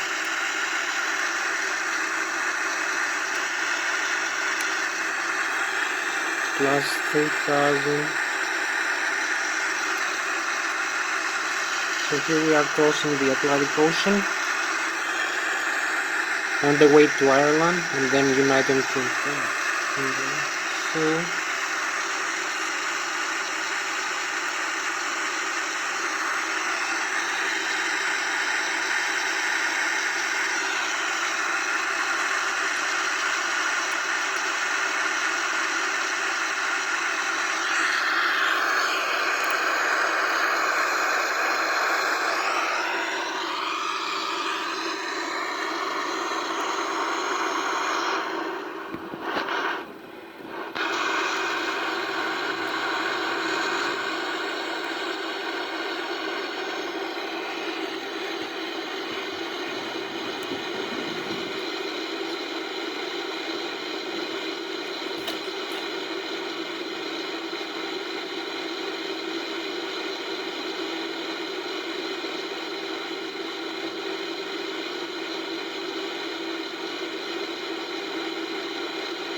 So here we have the next desert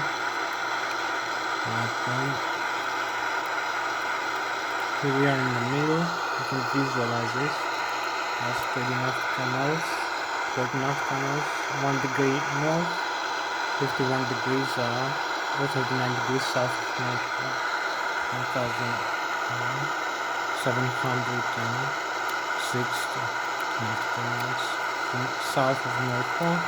Or 47 degrees, 48 degrees, then 47, 48 is minus, 1,600, 1,880. The previous one was 1,920 nautical miles away. This line subtended. So the next one maybe. Not sure. You can visualize here.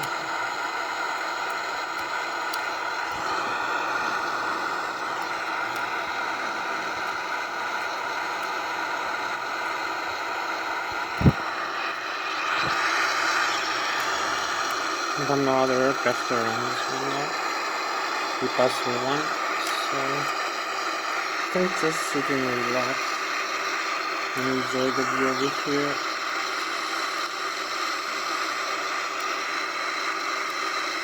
You see how dark the Atlantic Ocean is. It's gonna be even darker as we head into midnight. Because right now we are 3 hours away from Ireland, so 1 hour 14 hours.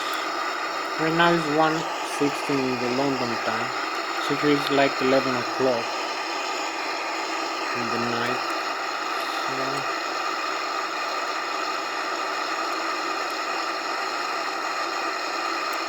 maybe 10 or 11 o'clock before midnight.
So here we are, 1 hour 20 minutes past midnight in the London, approximately.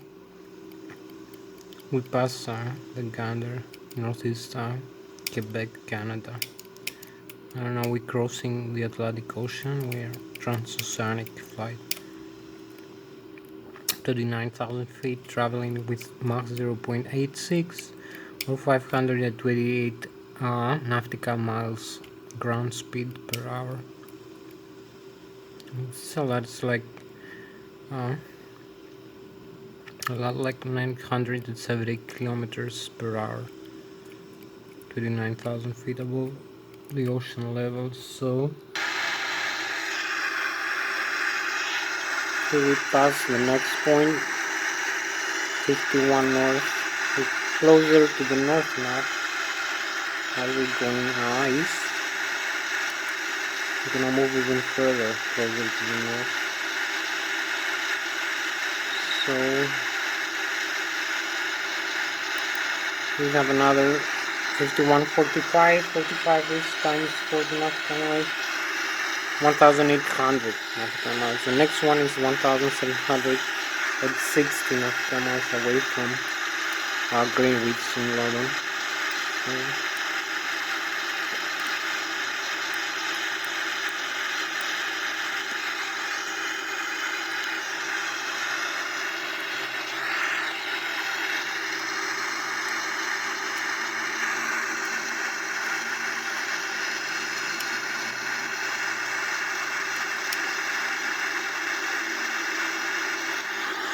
Also here we have the cabin pressure. It's normal, it's 6.1 differential pressure psi. The flight altitude per minute is 0 because we level right now, we do not glide or descend. And the cabin altitude is 5,940 feet, the interior cabin altitude. So saturated air temperature -42 degrees, total air temperature -9. The vent extract and the safety valves are closed, and the forward and the aft Also valves are open. And the valves, the blade here, one blade, one from each engine, one engine 2, engine 3, and engine 4. Both they intermediate in the high pressure stages of the engine's turbofan compressor. We talk about turbojet engines, so this turbofan stages, it's the 9th blade stage, and the 5th blade stage, the intermediate pressure. So we have PSI 46, 100, maybe 200 degrees approximately. APU is on also, and here we have ABI, which is supplied by the bleed compressor with 46 psi, and we have the packs 1 and 2, supplies also the hydraulics, like the flight controls, the engine thrust levers, many systems. We have the flat system, the rudder, we have the speed brakes, we have the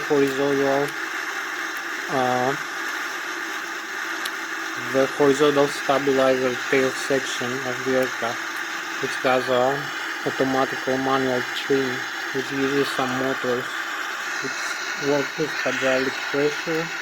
So it's a surface of the aircraft is electrically controlled by the side stick or the autopilot through the fly-by-wire system, but it's hydraulically actuated. So we also have the landing gear external retract system, we have the parking brake, we have the speed brake, we have the landing gear, the auto brake. We have many systems supplied by the hydraulic system. We also have the nose wheel steering and the thrust reverser. You can see the pitch swing. So we also have hydraulic power. We also have pressurized air for the air conditioning. The pressurization here I'll show you in the bleed. Here is the pressurization. We have two controllers in automatic, one automatic primary, one alternate, and one manual, if I remember well, like the Boeing. So you can see landing elevation auto 1417 feet. This is the landing elevation we have in the Zurich airport. That we're heading is gonna pressurize the cabin upon touchdown. So here we have the electrical alternate fuel, and I was telling you before about it. So here you can see the next address at the waypoint over here. We got 52 north, getting closer to the north now. 43 degrees west of Greenwich, London. So this intercept arc, the next one is 42 degrees closer, 14 nautical miles away from us. 42 degrees is 1760 nautical miles away from London. The next one is 1730 nautical miles away from London. So here's the alternative in 180, 116, 100. We have different voltages, a little bit different, but you can see approximately 100 and maybe 20 volts from each surge. 400 Hz and 30%, 35% load. You can see its engine is a little bit different inside the great drive generator. You can see all the systems displayed over here in the overhead panel. The air system, the electrical, the pressurization panel, and the overhead panel section, the RDIs, the APU, the auxiliary power unit, the lighting. Here we have the electrical, direct and alternate current sources, the static inverter, the contactors for the bus tire and the APU, the great drive generator 1, generator 2, generator 3, and generator 4, and here we also have generator 1, generator 2, generator 3, generator 4, one from each engine, one for the air system, one for the electrical. We have the fuel panel, have the fuel pumps, one in 2 in each wing tank, 2 in the center tank, and 2 standbys in each wing tank. And we have also the trim tank transfer. We have the X-feed valves. So I'm gonna talk to you about later. So here we have the green that I was showing you before, the blue and the yellow hydraulic systems, which are engine driven right now, which pressurizes our hydraulic power systems over here. So I'm still in the electrical. I'm gonna show you later, and we have the electric for the green, for the yellow and the blue system on electric backups. Here we have the flight control computers, the turbulence damper, have the primary one and the secondary one in this section, and we have primary 2 and secondary 2 and primary 3 over here in the other section. This is very important for the flight. And here we have the manual start, engine manual start mode selectors. We have some other panels, some backup frequency tune panel for the radios. So here we have another view in the middle of the ocean. So here is the electric I was telling you about. You can see electrical alternate current over here and direct current. So we also have the hydraulics over here that I was talking to you about, the hydraulic panels. You can see the view over here, and the ECAM, electronic stabilized aircraft monitoring, lower ECAM display. So you can see also the fuel over here. You can see the fuel pump switches over here, the primary and the standby, and the center tank, the wing tank, and the X-feed, and the aft and forward transfer from the center to the trim tank or to the inner wing tanks. So we also have the pressurization, and you can see the bleed. One each bleed from each engine. The engine 1, engine 2, engine 3, engine 4, we have the switches. This is the electrical switches contactors for the IDG, and the IDG disconnect with the red cover. You should not disconnect the IDG in flight, that white cover with this red panel. So we have battery 1, battery 2, APU generator battery, the APU generator contactor, and the external A and B, and the galleys. We also have the commercial and some other stuff over here. So this is for the bleed system, Obviously the pressurizing panel is over here, the cabin press, you can see. So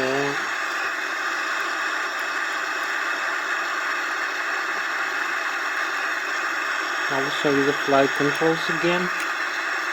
So we are 52 north, 40 west. 40 west is 40 nautical miles times 40 degrees.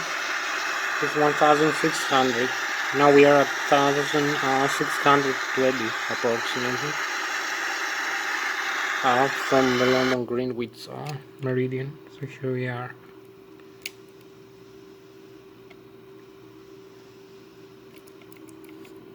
In the middle of the Atlantic. Here we are 1,600.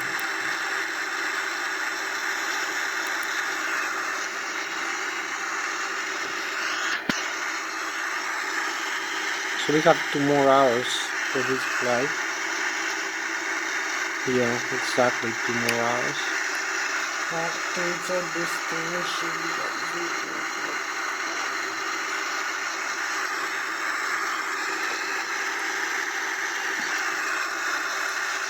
Keep flying in the middle of Atlantic, pretty much close to it, not yet. We are about 200 nautical miles away from the middle. 300.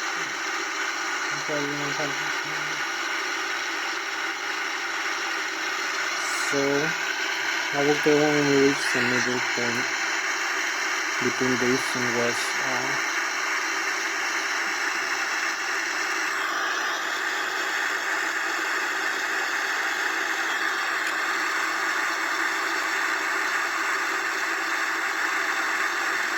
we are 1 hour, we need 2 more hours, so it's called max of flight time. 1 hour with this simulation.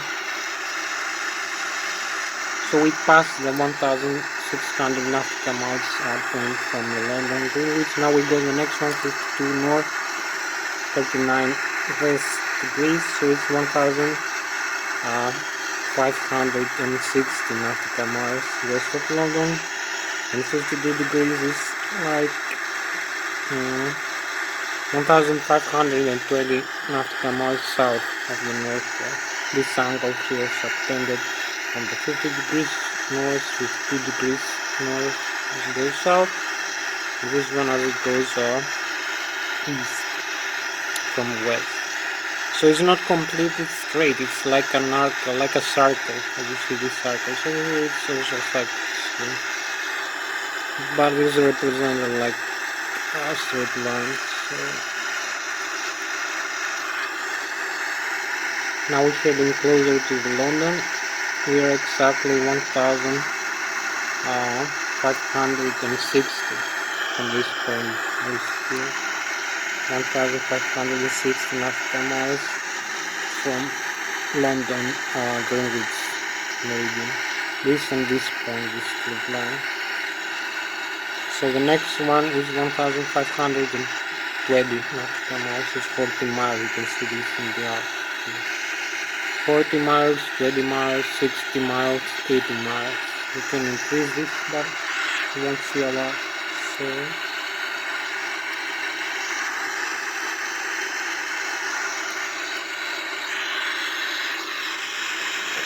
let's relax a little bit.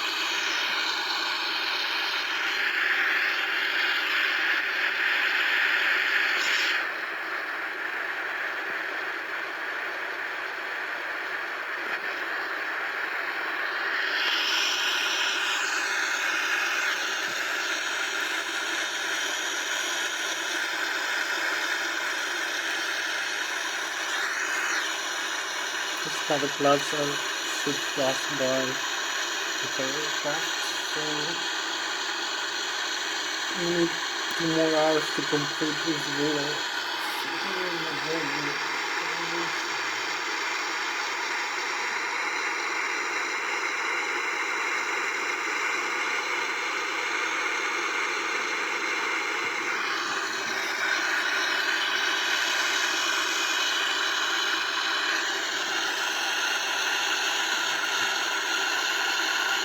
You can see the next waypoint is 52 degrees north, 30 degrees west.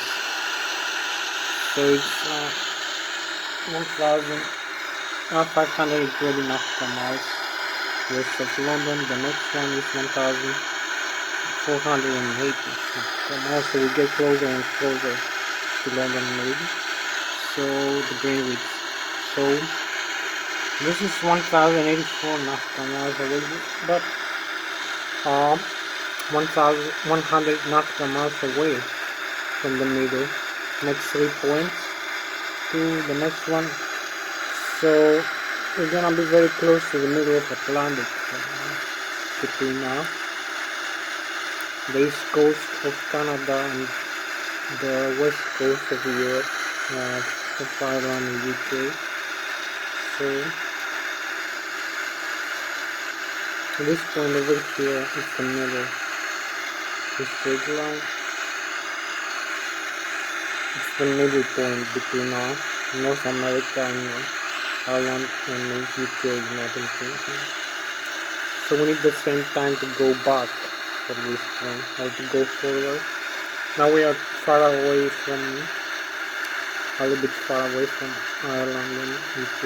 We're closer to the Canada and stuff. So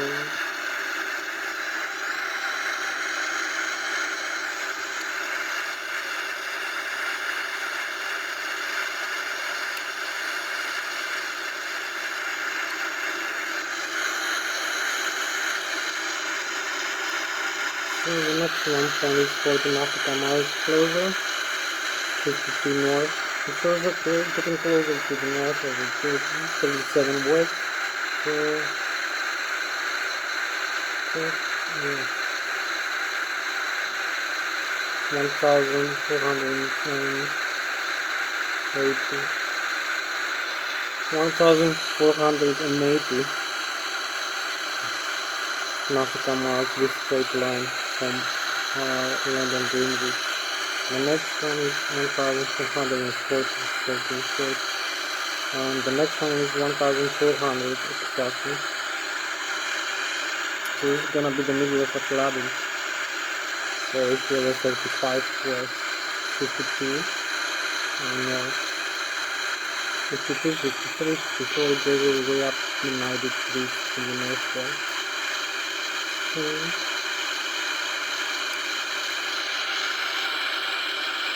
can see as you get closer to the island in UK, this is the coordinates over here.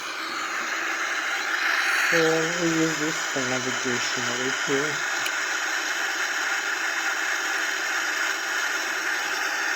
It's degree is navigators over there. So maybe in the real aircraft is a little more accurate than this, more than 1 degree. I'm not sure.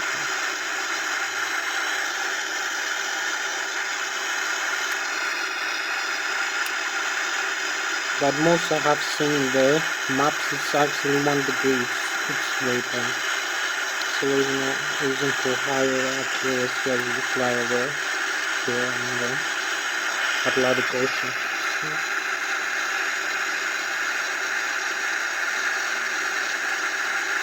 The North Atlantic tracks, as they say.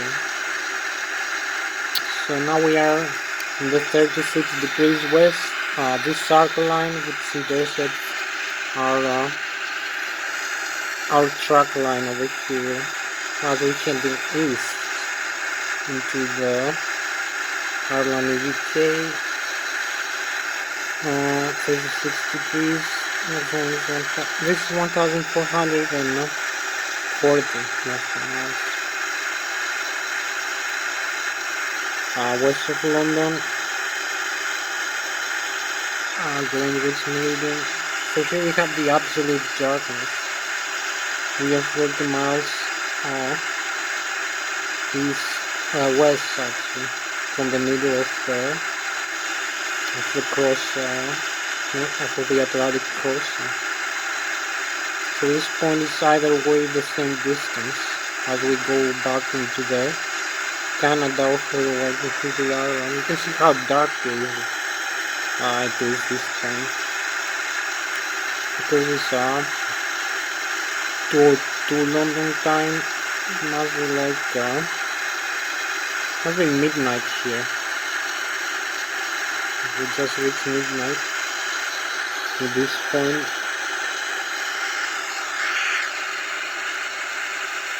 As we cross the Atlantic Ocean, you can see the middle of the darkness.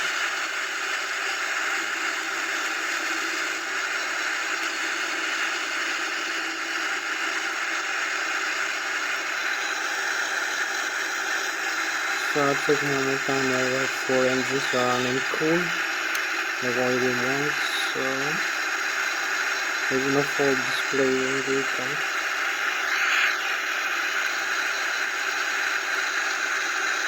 So this point is 53 degrees north, we're in the middle, 52.5 degrees. So we are quite far away from the North Pole, still 1000 quite a lot. 76, 1520 nautical miles south of the North Pole.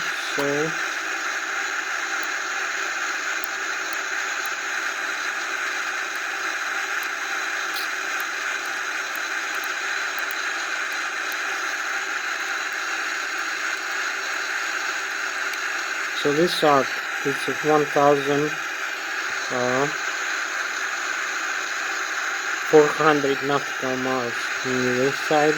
It's also 972. You can see we are in the middle. We started at about 1950 approximately. So we're heading to the middle point. We're almost over there. This is the middle of Atlantic Ocean.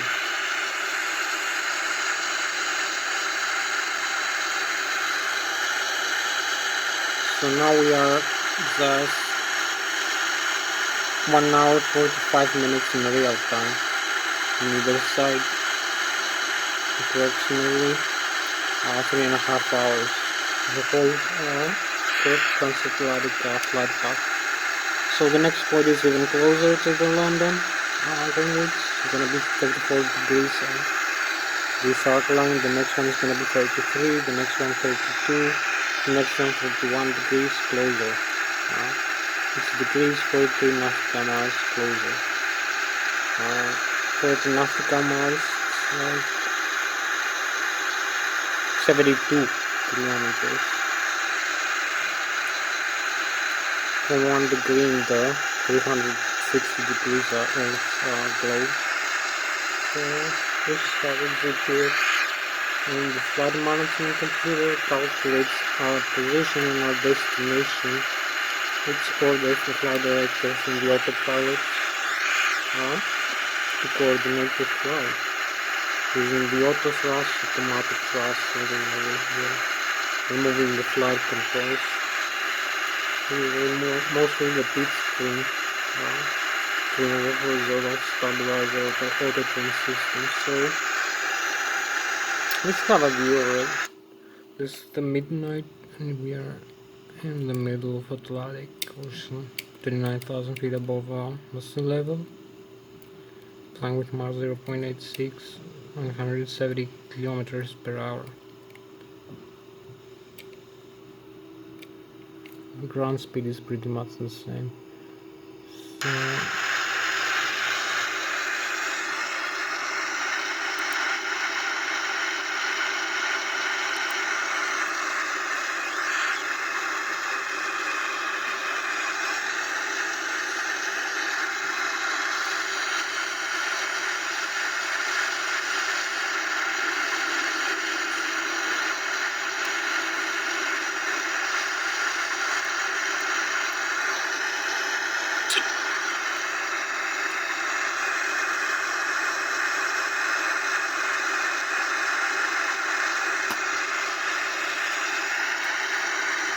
So you might wonder what happens if we lose the autopilot. We will have to fly manually using the side stick and following the path over here on the GPS navigation display.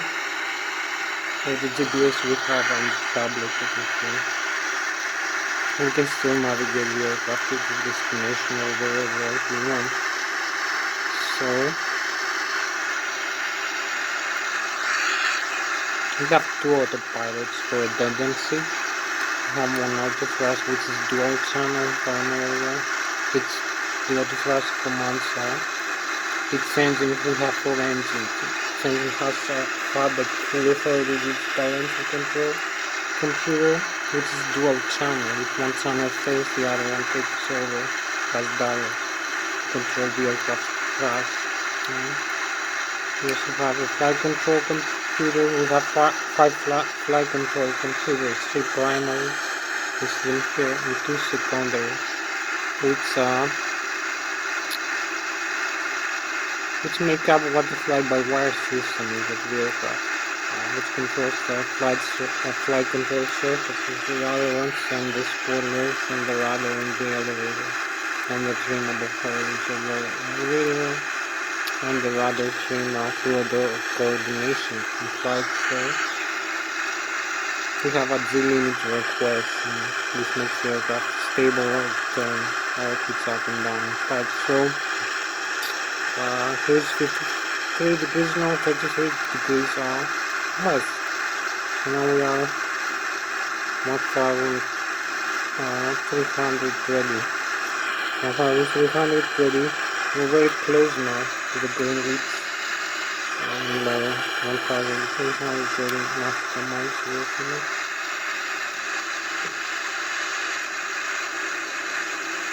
This is how dark it is. It's midnight, past the middle of Atlantic Point. Now we are an hour and a half in real flight from Cork Island. We're gonna see Ireland coast in a while. Yeah. From the GPS first. The 30 is 1200 nautical miles, 6 degrees, 30 nautical miles. So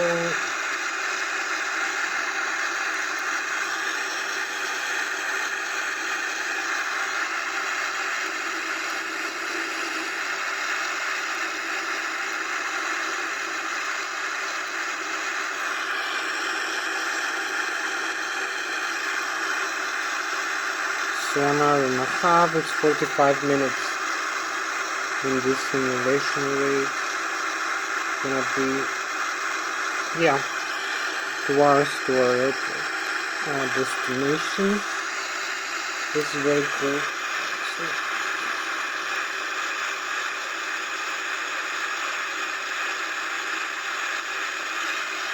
So maybe a little bit closer than that, I'm not sure.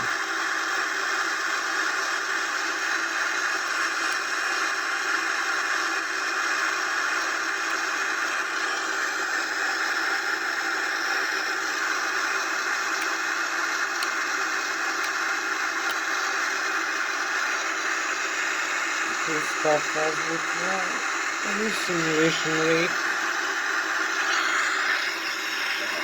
This point over here is 32 west. So 32 west, next one 31 west. I was already this line.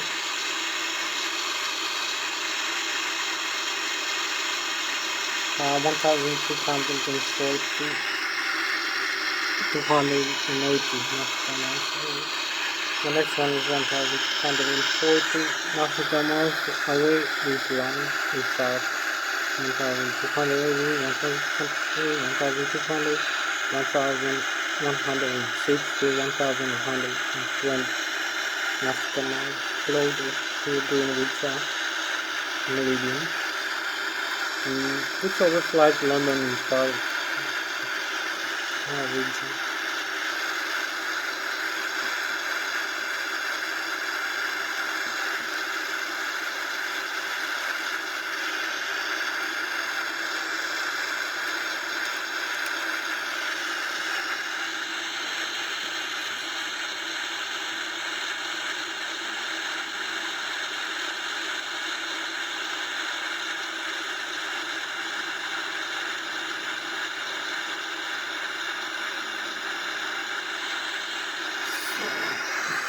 This is getting closer up. Just over this point here. 51 degrees. 1240 nautical miles. West of Greenwich.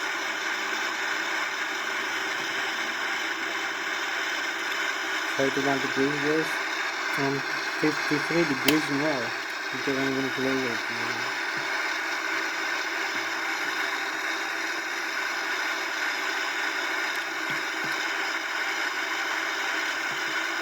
and our heading is a little bit southeast now, so we're going closer to the north, which is awkward. It's the difference between the magnetic north and the magnetic variation as we move around the US plate.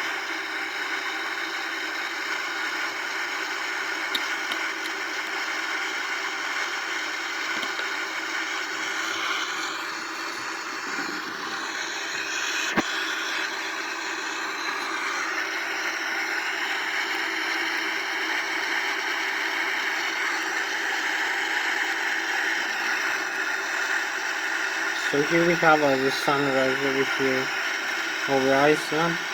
This way is Greenland and Iceland, as we can see. We have the first midnight sun over here.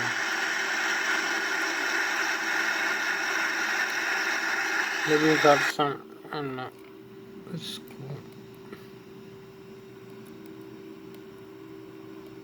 Something looks like clouds. It's very dark. So it's cool. This is a galaxy. Maybe one of the best views over here. Norwich. 23. So now we're in Sunwick. This is cool now. We're very close to the island now. 133.9. So we here change the frequency here. 133.95.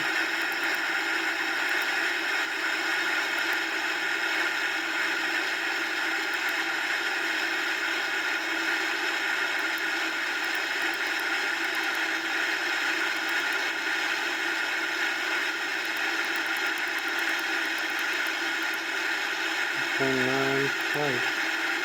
So this is the right frequency from sandwich, as you can see. Just tune it in the VHF1. So contact now. Transmit our message.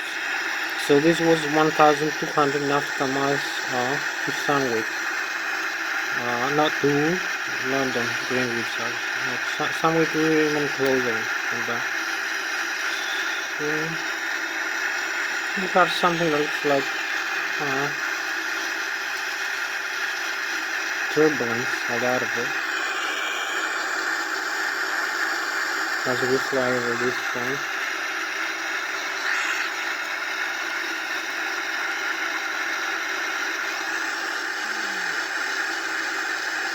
It's only an hour and a half. Closest distance with 1,003 hours, so 1 hour and a half exactly to reach our destination in this simulation. So,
So we pass the next one point, 53 north, 39 west. The next one is 38 west.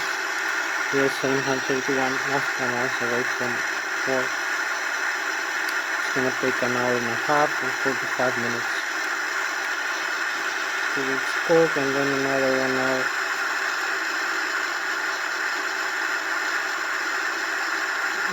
To reach our destination.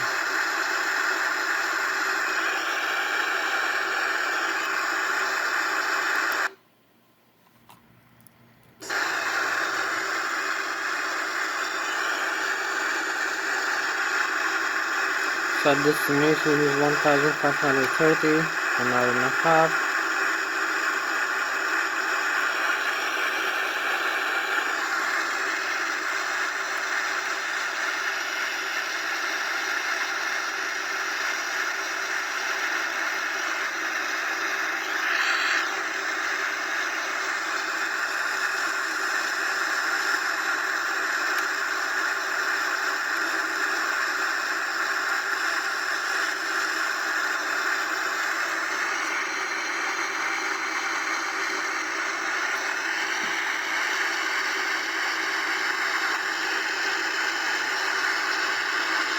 It's almost 2:35 in London time. We pass this one 1,220 nautical miles. The next one is Jessica 1,200 1,180 40 nautical miles closer. The next 1,140. The 25 is 1,000 nautical miles away from London, or 2-hour flight time.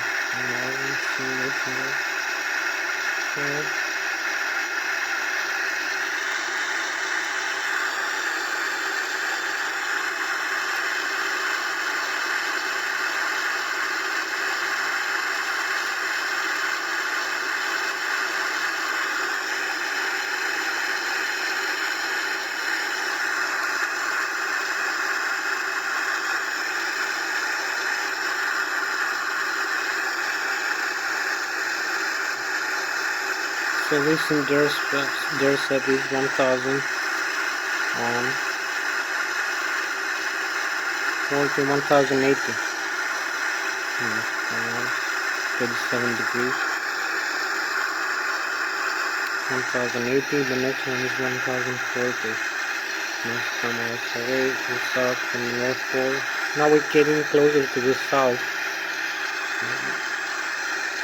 Now we're still going northwards. 0 degrees. Going north. So this way we have Greenland, Iceland, and the front of us is Ireland and United Kingdom. Okay. So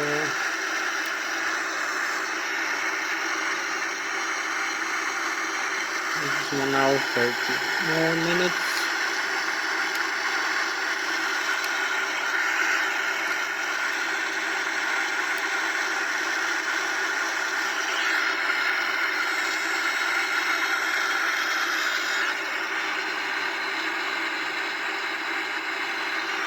So the next one is 35. It is 36. The next one is 35.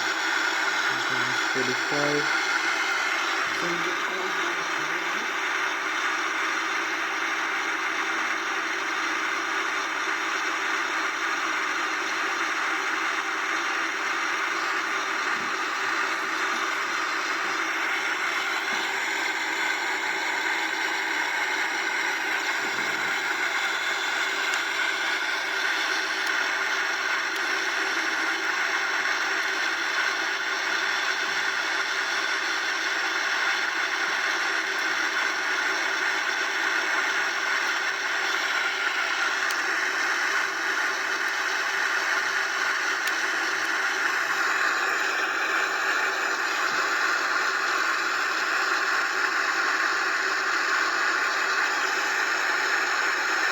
So this point is 1000 nautical miles away from Ireland, from Greenwich, 35 degrees west of Greenwich, Ireland. We are 645.3 nautical miles away from Cork, Ireland. Our next waypoint here. We have also in the GPS and the fire management guidance computer. So here we are. Here's the island wall. This is 1040 nautical miles away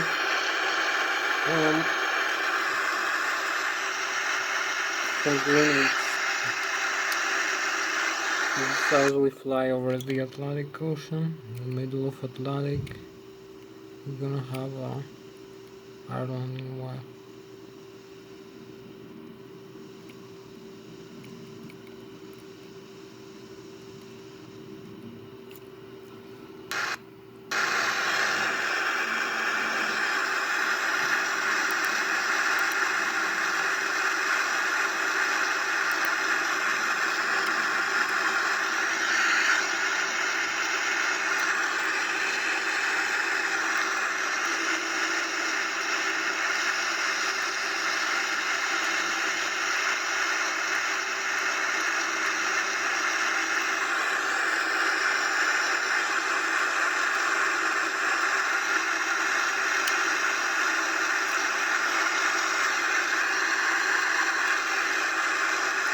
Here we are, 35 west and 53 degrees north. So we are 1000 nautical miles, 35 degrees west times 40 nautical miles is degree. 1 degree, 2 degrees, so 35 degrees times 40 is 1000 nautical miles, 1850 kilometers.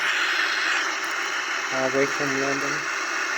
All these arcs here, except this right angle with the North Pole, and we are 56 degrees north, we're 37 degrees 1580, I believe, 1680 nautical miles south of the North Pole for this track line. So next one is 960 nautical miles closer. The next one is 920, the next one is 880, the next one 840. It's degrees for the nautical miles closer. So here we go.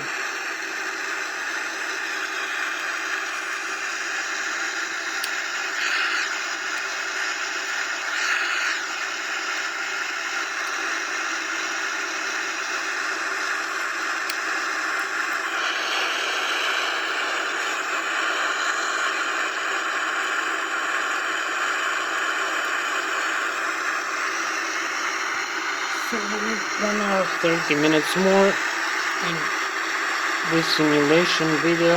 We're gonna be actually a little bit faster. We have 2.5 hours, 1 hour and 15 minutes with this rate. So this is cool actually. As we fly past the station. So we're gonna be on time, I believe.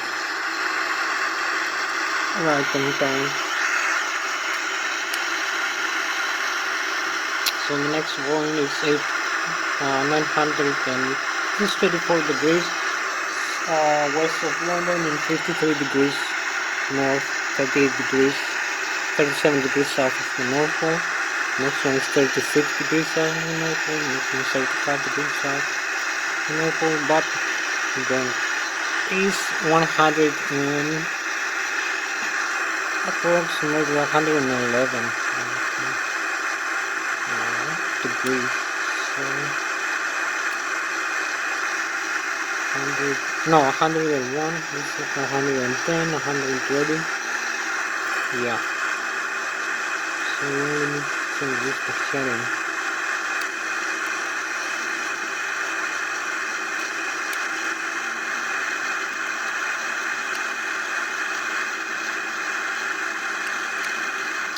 So this is 960 nautical miles west of the London Greenwich. The next one is 940 nautical miles away from the Greenwich.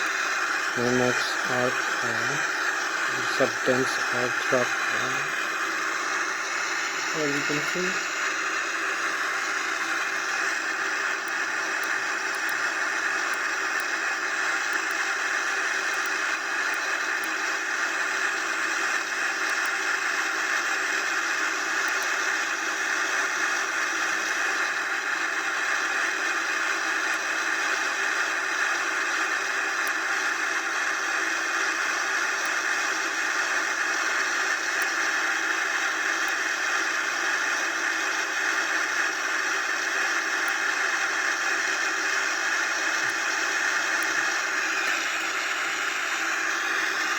.33 degrees, we are closer now to the London Greenwich meridian, so we are getting closer and closer. So we are in good position right now. We need less than 1.5 hours for this flight.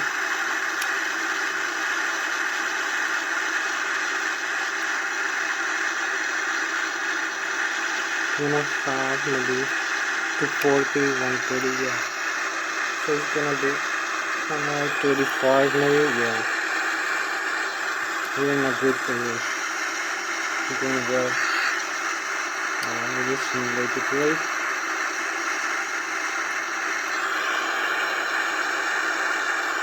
So this point is 920 nautical miles. The next one 22 degrees.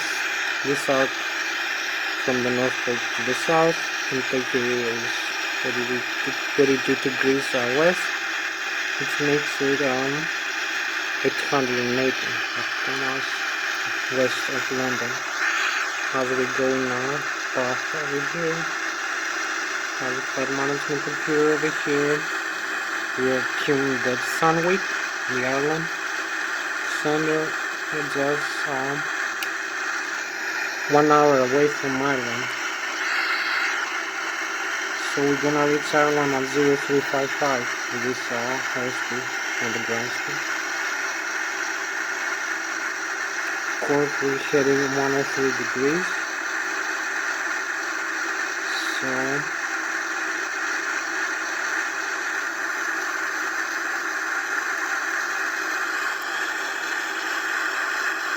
this is 880 nautical miles west of London as we keep going. This travel Transatlantic, as you can see, have the stars on over here.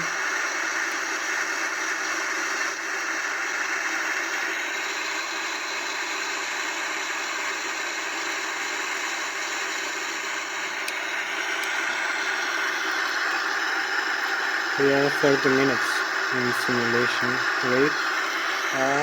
One quarter one.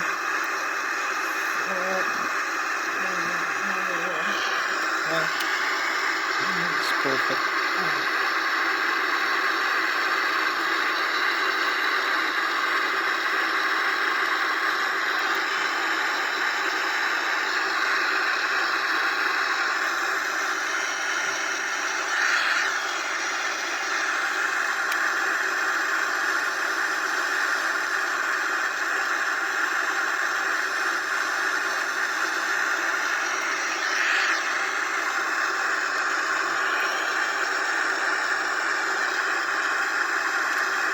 So this is 880, the next one is 840 nautical miles away.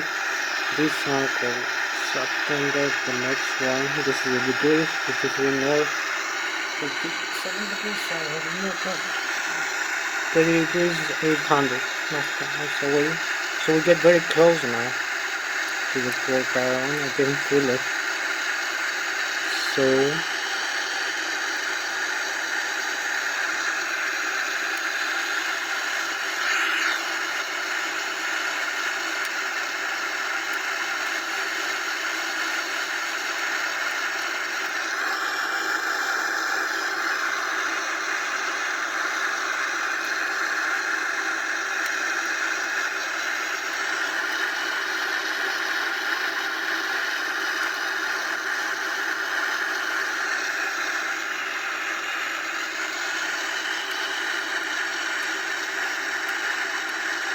So here we have it, 31 degrees west of London, times 40 nautical miles, 6 degree count, and we have it 840 nautical miles, or 1 hour and a half in flight time, real flight time to London from here, the Greenwich Islands. They'll still be here. You can see that I'm flying over across the Atlantic right now. Transatlantic flight. This way is Iceland. You can see this way we go to the Ireland and UK, United Kingdom, with Mach 0.86 or 530 knots ground speed, 39,000 feet above the sea level. So this is the Airbus A340 313X. So we go back into the cockpit.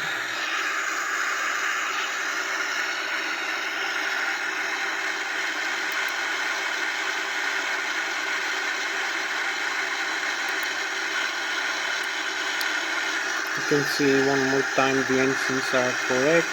The fuel aboard is 31,004 kilograms. So we see the fuel, the temperature is current, the center tank is empty. We have used 12,145 kilograms of fuel for each engine until now, flying like this solid. So we still have 15,450 kilograms of fuel.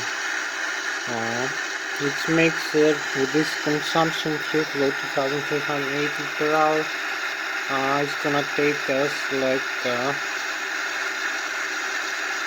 3 more hours of flight. Pretty much a little bit more than that we have to do. We have 2.5 hours. So 3.5, we have 1 hour extra fuel. 1 hour extra fuel in our fuel tank with this fuel rate over here. You see the engine starts 75.8%, climb 93.7 maximum. So this is the points here. We'll explain another time. The red one is the never exceed point, the yellow is the maximum, and the blue circle is the thrust lever position or thrust limitation. So same for the temperature. We have the M2, which is the high pressure rotor stage high speed compressor of the turbofan engine rotor, which is 80.3, the N1, which is the low speed rotor front low pressure stage of the engine is 75.8, temperature exhaust gas temperature 130 degrees, fuel flow 2,380 kilograms per engine per hour, fuel on board 30,380 kilograms. We have the wing and the engine as well. Ignition continues, let me bleed on. Seatbelts no smoking. You can see the temperature in our fuel is -4 degrees, which is acceptable right now. We have outside air temperature -42 degrees, total air temperature 3 hours 10 minutes. Gross weight you can see is decreasing. 234. So you see 311. This is universal time of coordination. So we have reached our next point, which is 53 degrees north and 19 degrees west. So it's gonna be, we passed the 800 nautical miles, now we are at 760 nautical miles west of London. So we have 1.5 hours to go, maybe even less than that. 1 hour definitely. So I hope we're gonna reach there over faster. So here we have the galaxy, maybe some auroras, because we have the iPhone very close now. Just windows are like an hour away from us, an hour and a half. So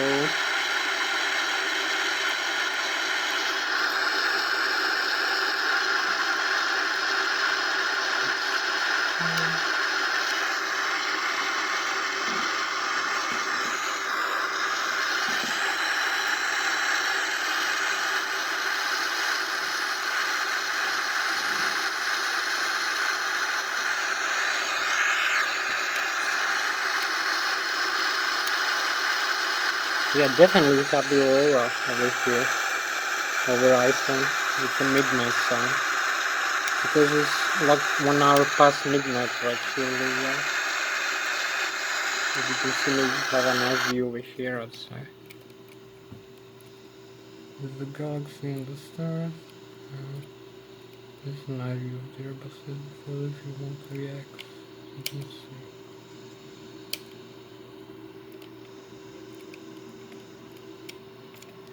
So let's go inside again.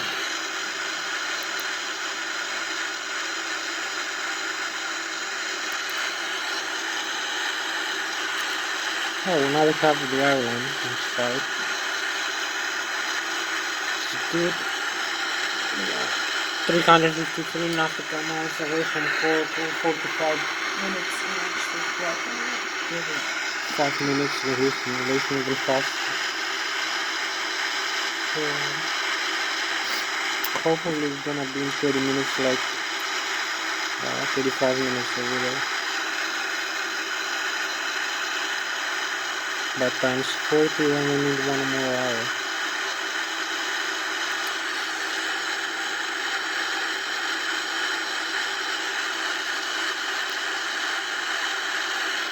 And now less of 2 minutes to the destination. We're so much far away from Ireland still. You can see it in the GPS here. The display. This is Ireland. this point over here. So we go back.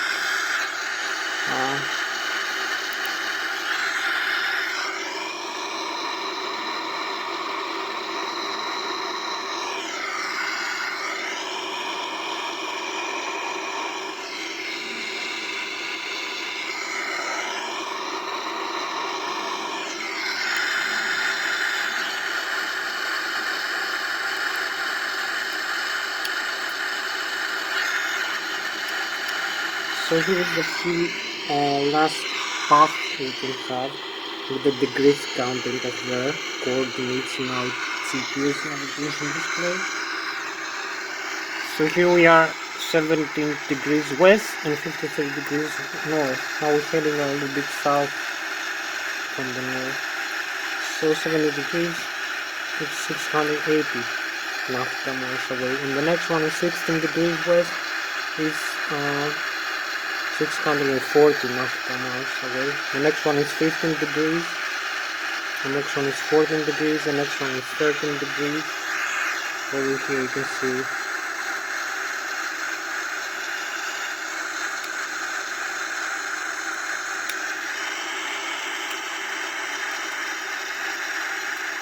our waypoint we have toggle reled and like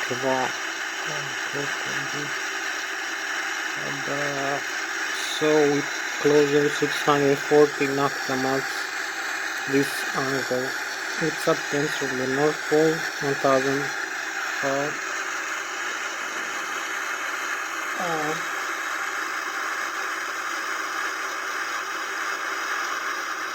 740, 1580 nautical miles south of the North Pole and 640 nautical miles this coordinate point west of London Greenwich maybe. So we are in the middle, gonna cross the middle, 3/4, 1/4 from there, 1/4 closer to the left, 3/4 to the right from the other degree point. So we can calculate our distance. Computer is doing pretty much the same thing. That makes me computer autopilot and navigation system.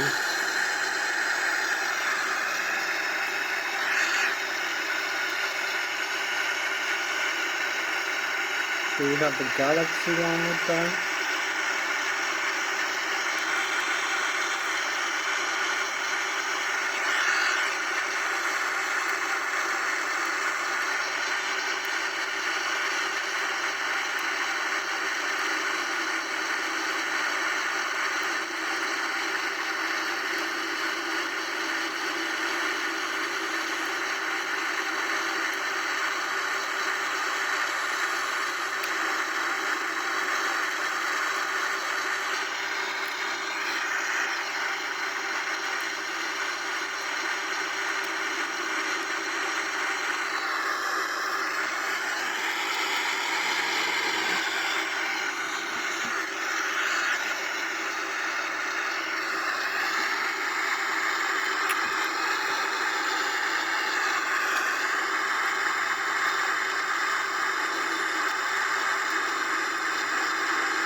So we're 254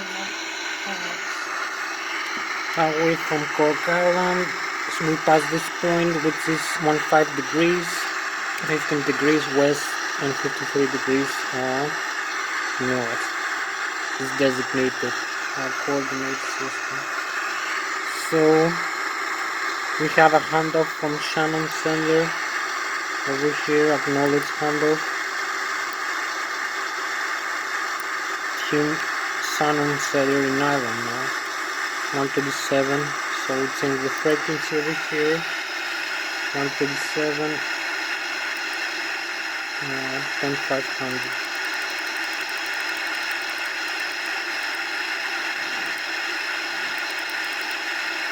We change the frequency, VHF, and contact the Shannon Sender. So here we are, 600 nautical miles closer. The next one is 560. The next one, you can see the outline is changing. This angle is no longer 90 degrees vertical, in fact, because we changed our heading. So it's like 100 degrees, 105 degrees from the North Pole, because this our heading 105 degrees. So the next one, 13 degrees, 14 degrees,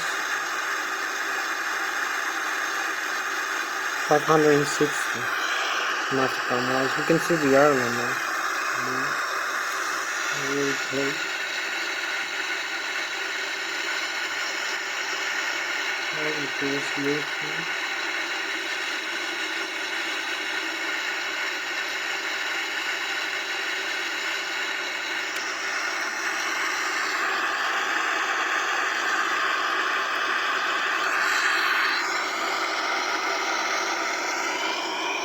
So yeah, Ireland is not changed from this is studying again great.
So this is the view from the Atlantic Ocean. We have the galaxy again and the star sign.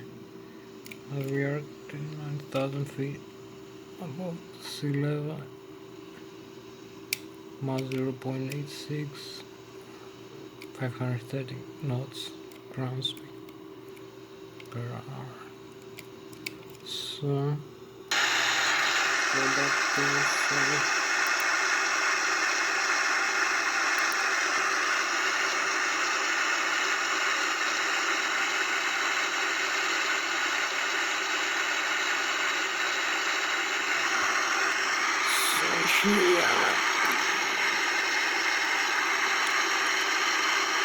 now we're gonna have no more designated waypoints with coordinates. We have the actual one.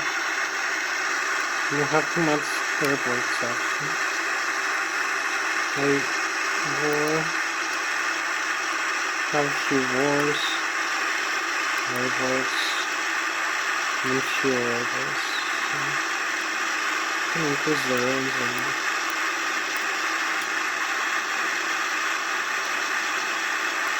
so we have the airports we fly over. We fly on here.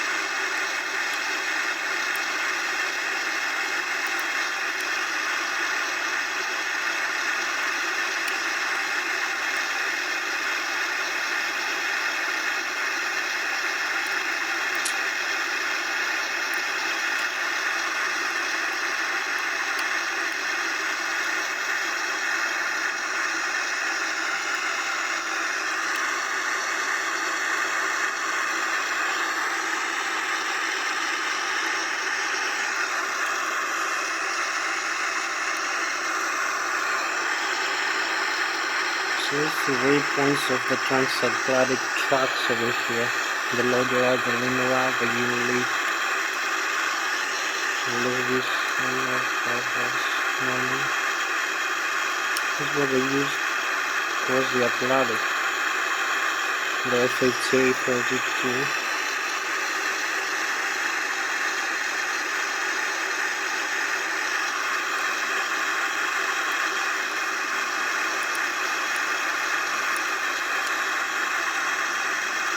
Now we have England over here in Ireland, UK.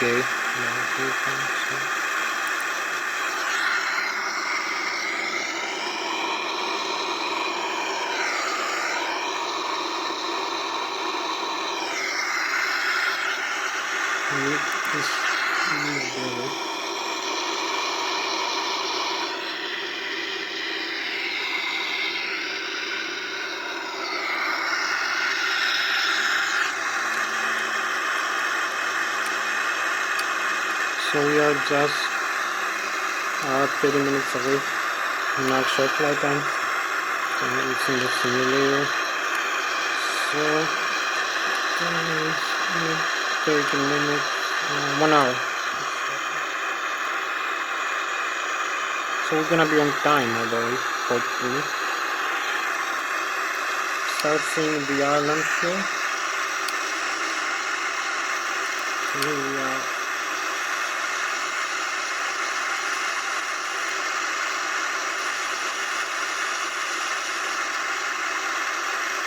This is the last few 100 miles of ocean, Atlantic Ocean.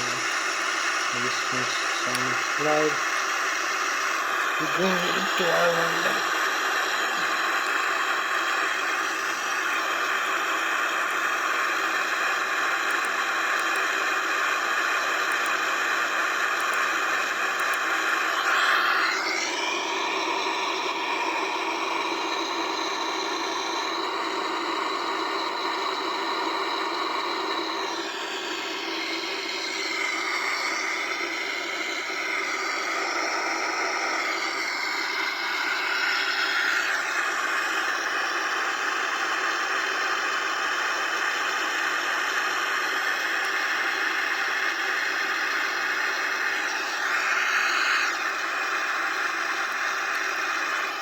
So this is the coast of Ireland from the Atlantic Ocean view. Last point of Atlantic.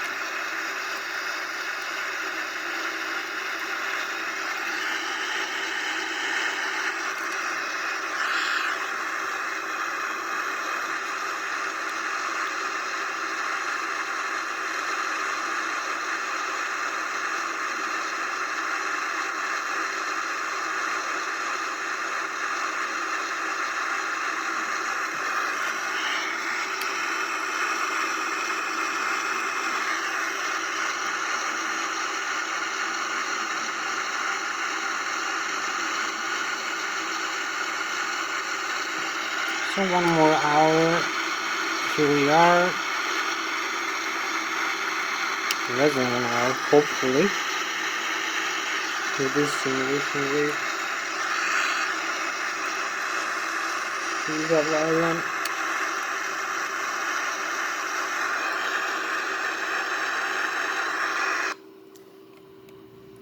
This is Ireland coast bridge.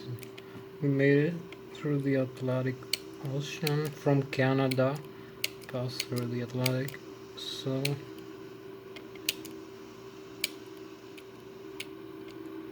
with max 0.86 or 530 knots, ground speed 978 kilometers per hour, 29,000 feet above sea level.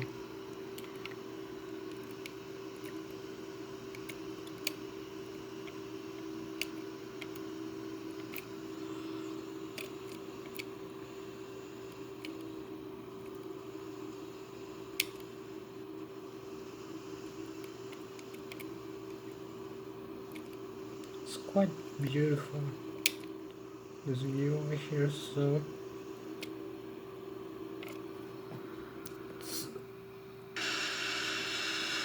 this wind view, the other wind view.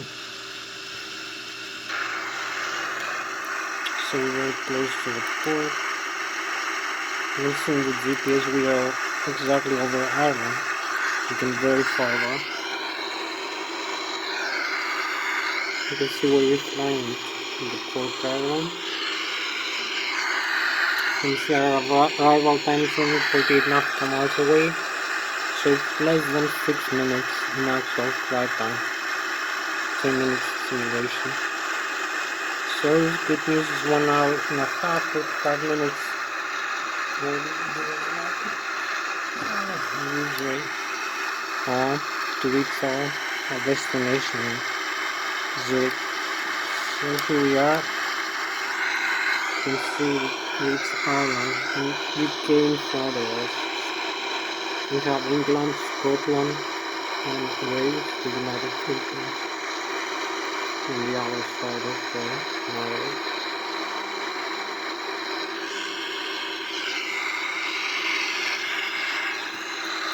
You can see our engines set are correct. Check one more time the fuel quantity fuel used for 2,000 kilograms from New York to Ireland. 55,000 kilograms of fuel. We still have 23,000 kilograms. So this is more than enough for the rest of the flight. Here one more time over. We have a better view of Ireland now. We have more buildings, more towns.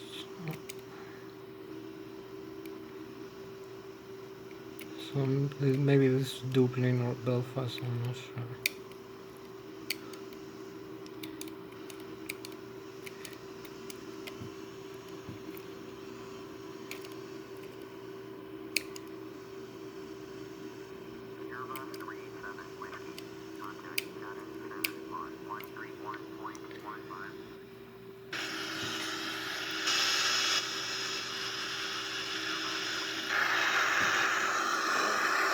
Acknowledge header 13115 contact.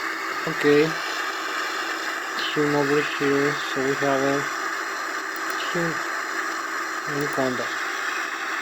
So here we have it for the island. We're very close to the port.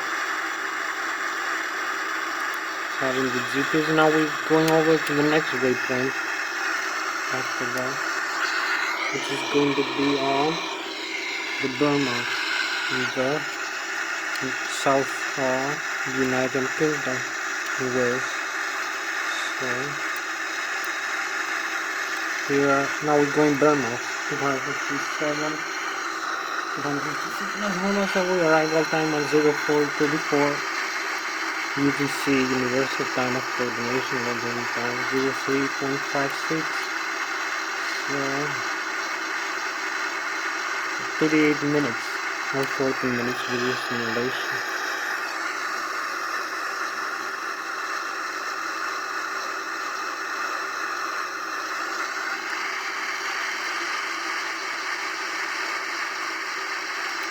So here is Ireland one more time.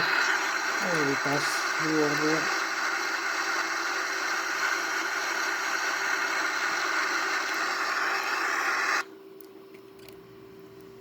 This is the last coast of Ireland as we move on to United Kingdom on the other side.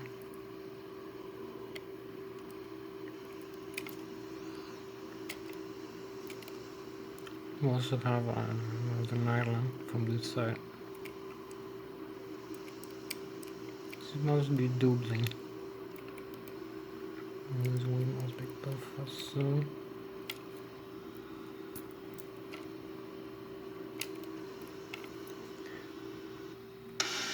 we have a midnight sun over here in the north. So going back to review GPS. Hopefully we're gonna make it in 1 hour. So exactly 1 hour.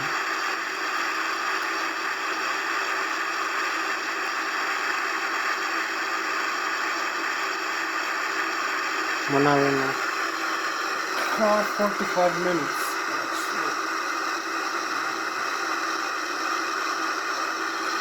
Yeah.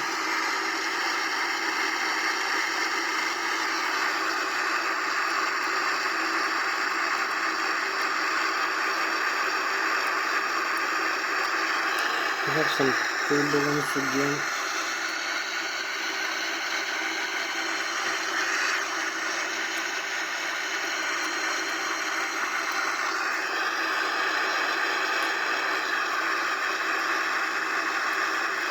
So let's see waypoints again.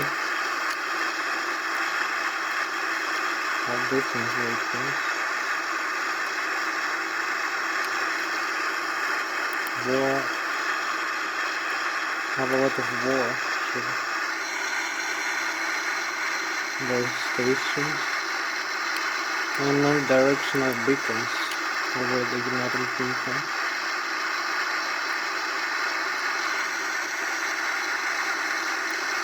And the airport.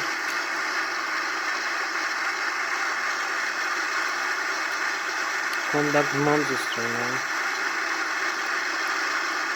Now on 8.7. And now let's head off. So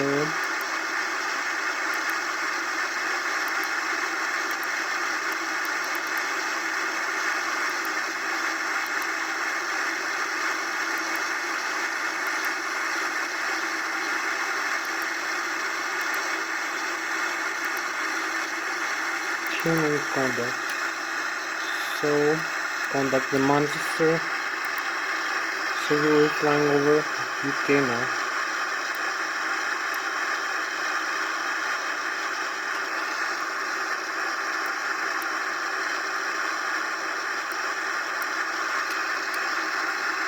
So here we have the England one more time. We pass through Ireland in the back of us. You can see France and Spain. Nice view from the GPS. We have 4 countries right here. Finland, Portugal.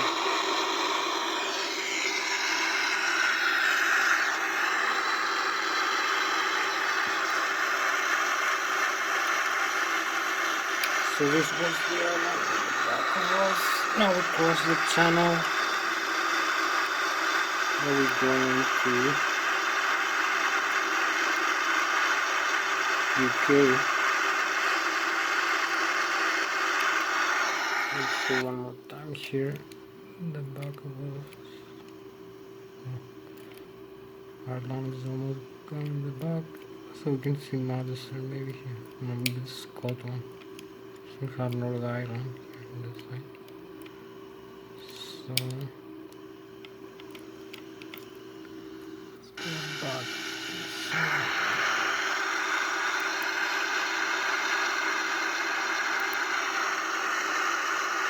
It's 40 minutes to arrive approximately. Less than that, maybe 1 hour. And 100 enough to come off. 40 minutes left.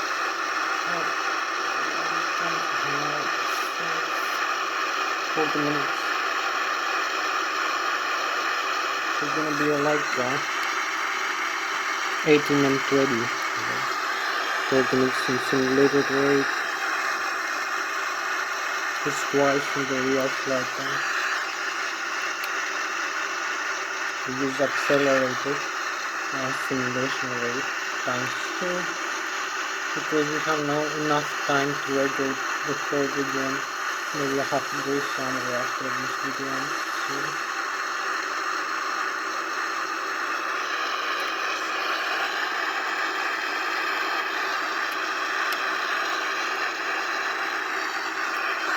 So here we have as United Kingdom, France, Ireland, Spain and Portugal. 1, 2, 3, 4, 5 countries.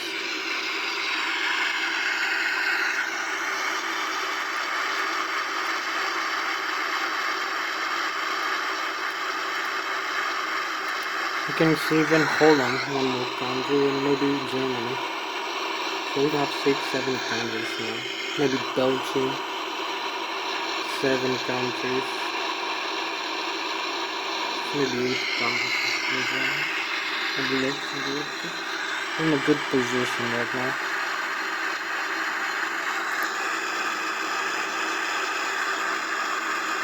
It's also 130.5 from Burma.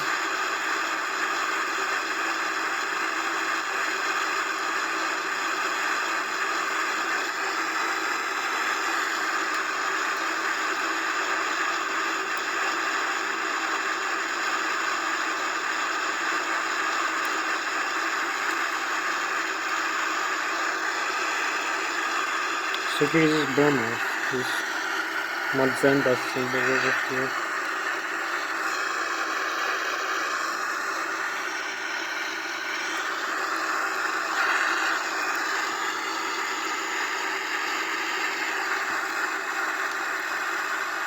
As you can see now, we pass the Narrows. We have Scotland on this side to the north. We have England in front of us, and Wales in the south. Maybe have a look at this coastline with later. So this must be Scotland. Here, England, and Wales, the United Kingdom, and the island. So, nice view.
So we should be there in about 37 minutes.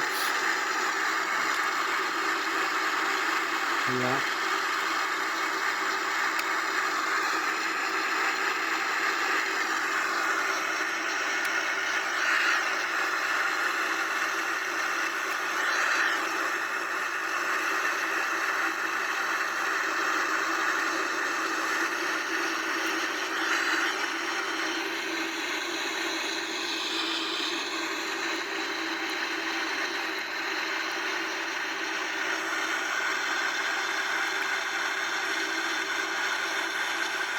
Here's a nice view of the United Kingdom, we have Scotland, England and Wales.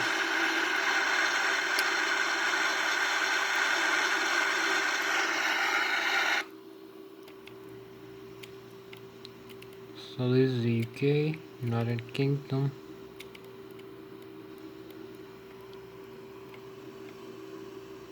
We have the stars and very beautiful.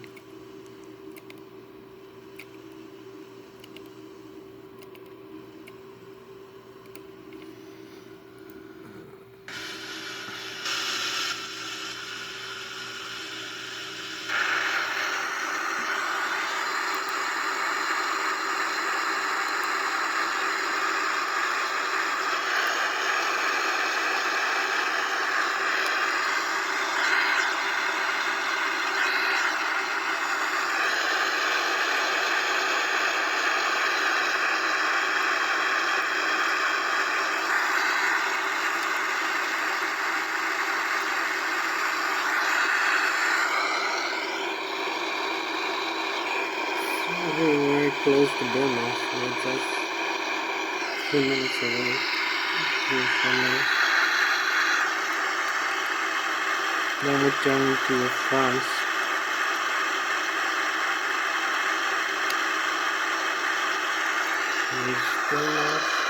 You can see the north here, there is no airport between England and France here, in the month sea. Contact London Center 118.47. Here we are contact London in London and contact.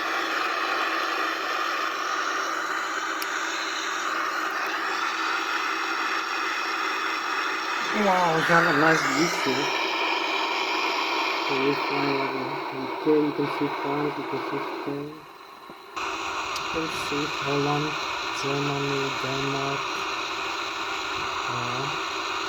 you can see Belgium, everything in Japan, you can see Brazil, Germany, you can see many countries.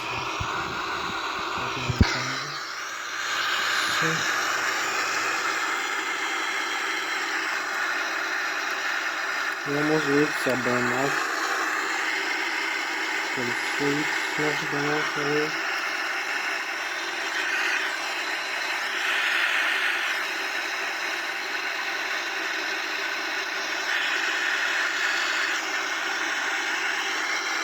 So let's have another view outside.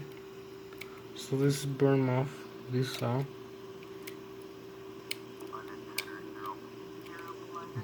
this bay over here.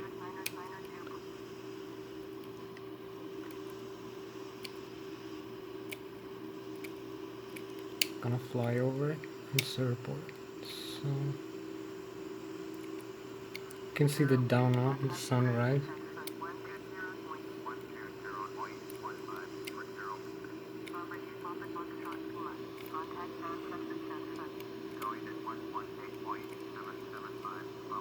This is a nice view over here.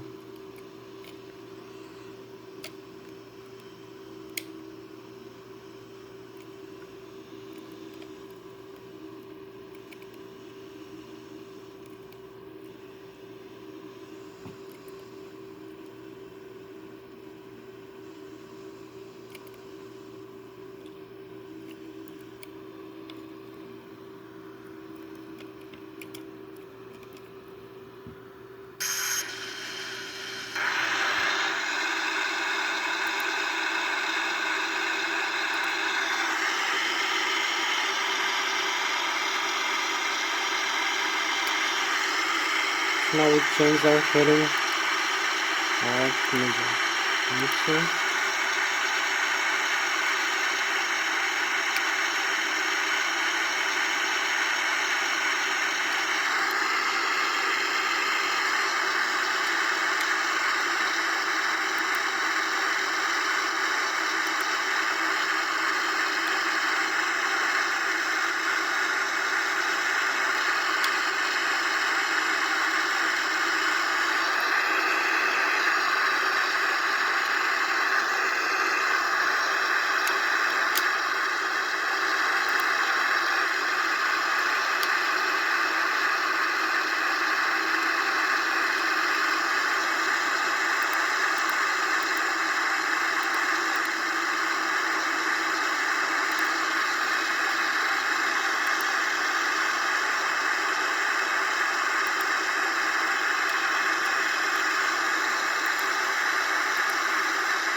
So now we're going heading from the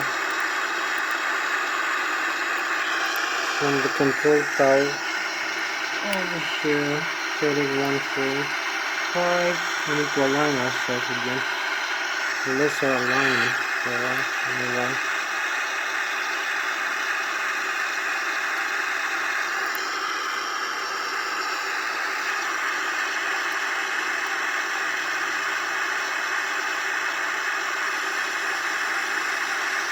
Oh, we have a traffic, that's why.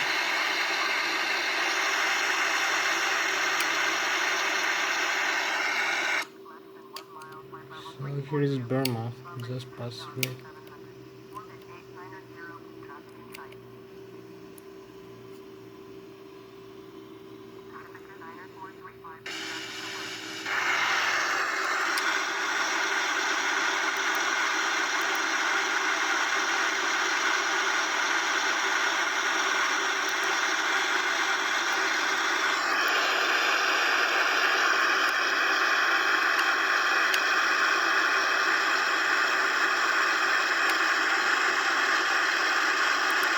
Now it's not turning 115, we turn our own heading now.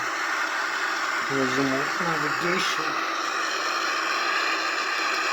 So we are back into the flatland.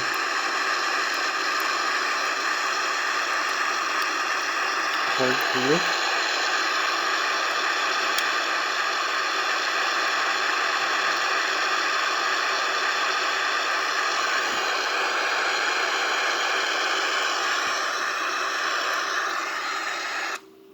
This is past the Narrows between UK, England and France.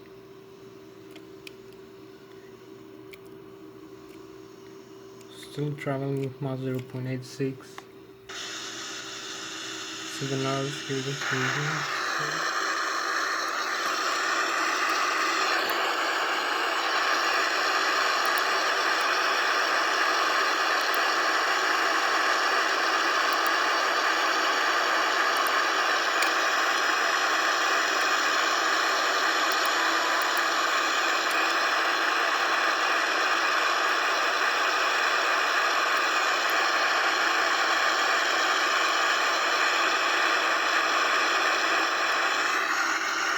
so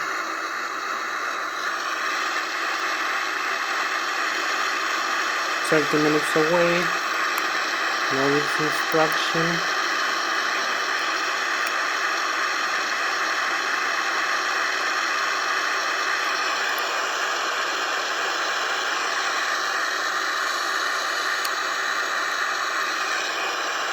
What's going on in that field?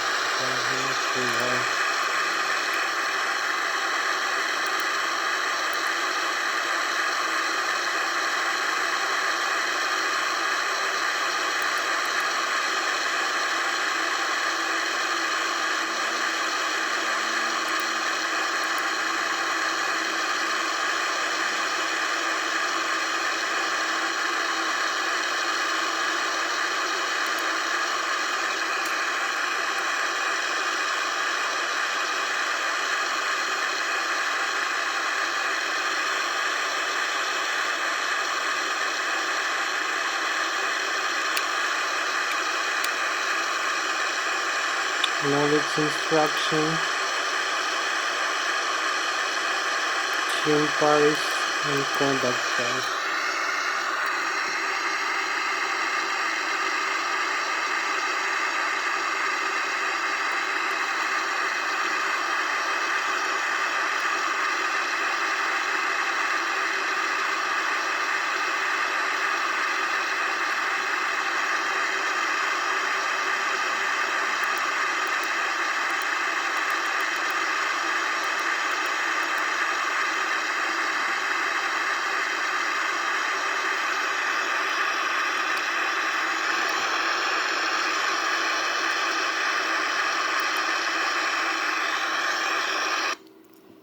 So here we fly across the England, UK. Now we're flying over towards France. You can see the Holland, Germany in the left of us. And you can see Spain on the way back.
in Paris on 127 and Canada Paris. So here we have it. And the Paris center. As we're flying over France here.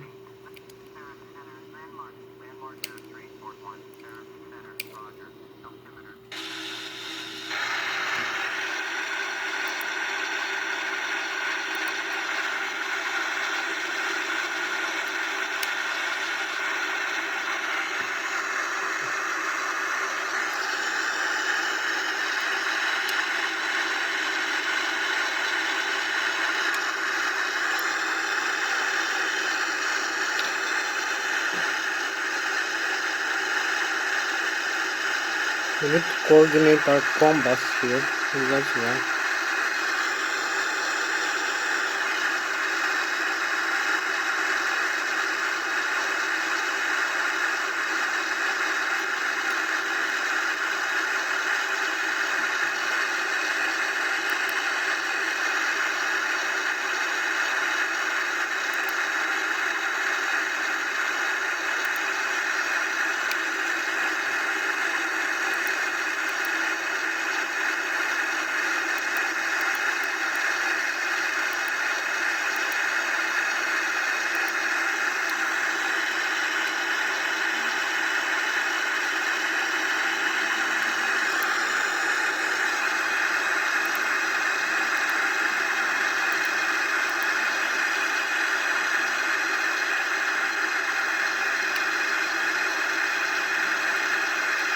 I hope now we can go there.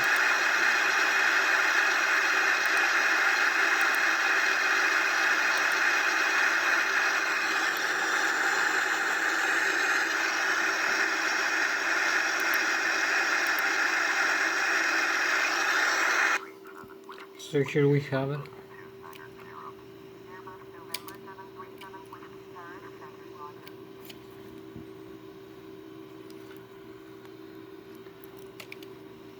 You can see Paris over this way in the back of us, so we're flying over France. France. We have Holland and Germany this way.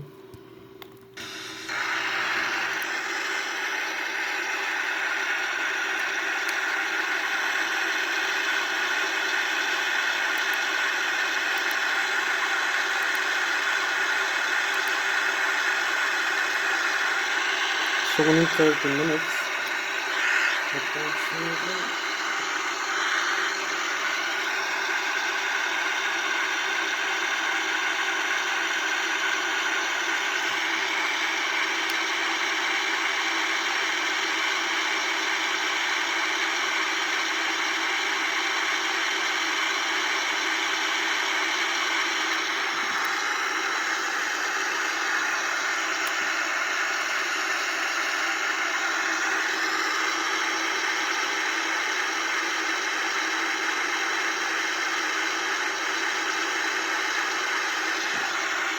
If we are lucky, we're gonna be there in 30 minutes.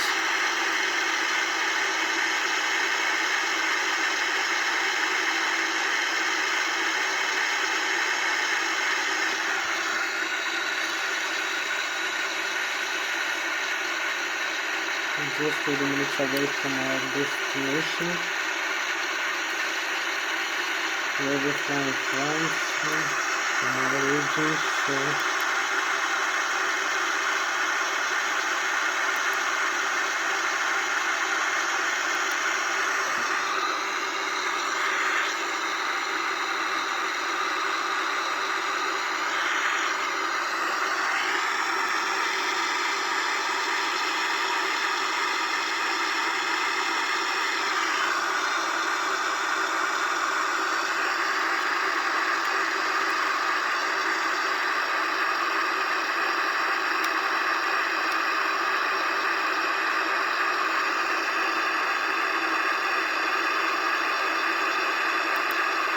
here we have the flight plan. You see in the terrain here, this mode.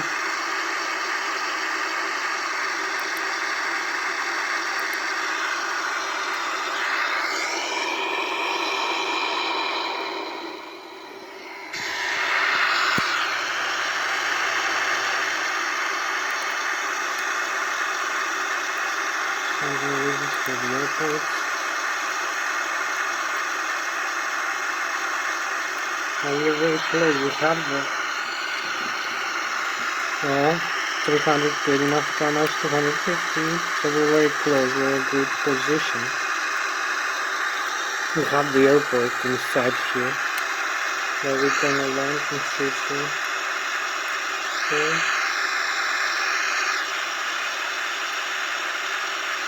You can see the runway even.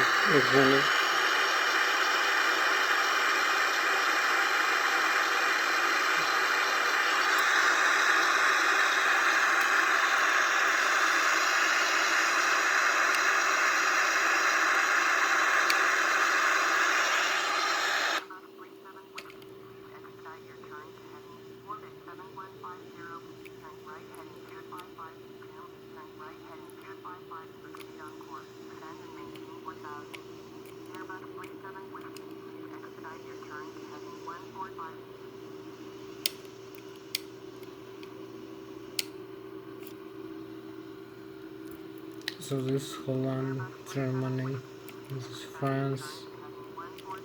We pass through Paris very close.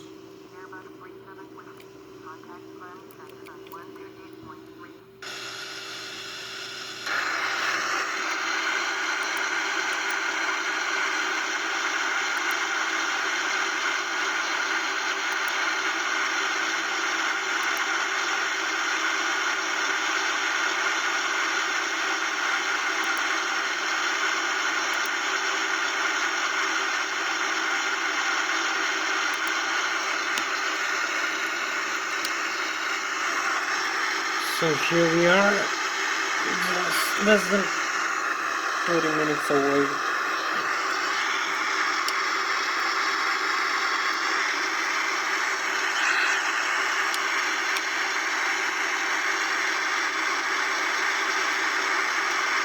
Tune, combat range.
So here we are in our destination,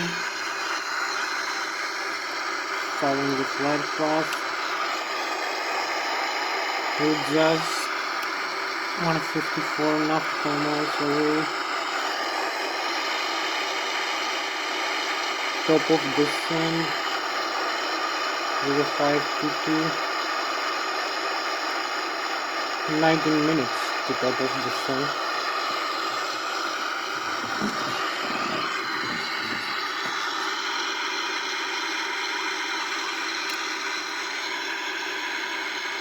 We had some delay over here. We have some traffic, some aircraft flying around us.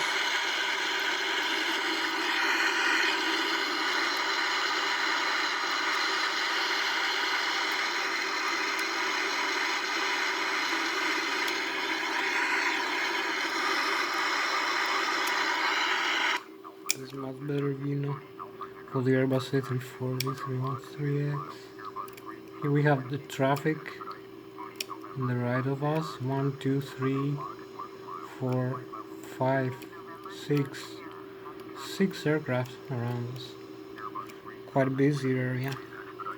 So it must be close up Germany.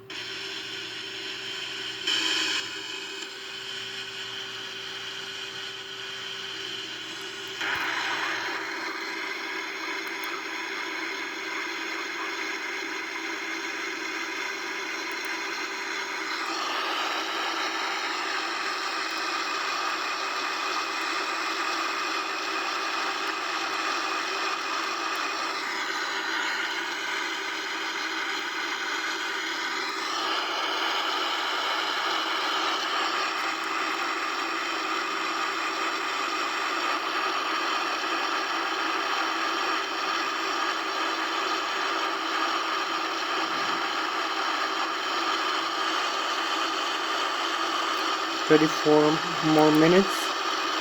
Descend and maintain flight level 190. So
So here we are in a high flight level, 29,000.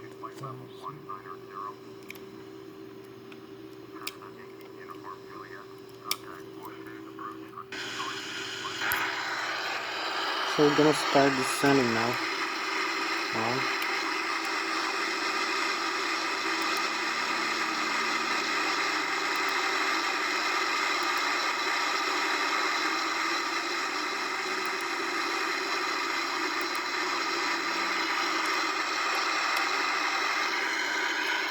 So we have vertical speed here on.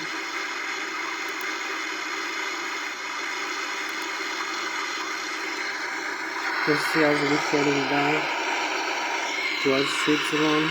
Here's the top of descent.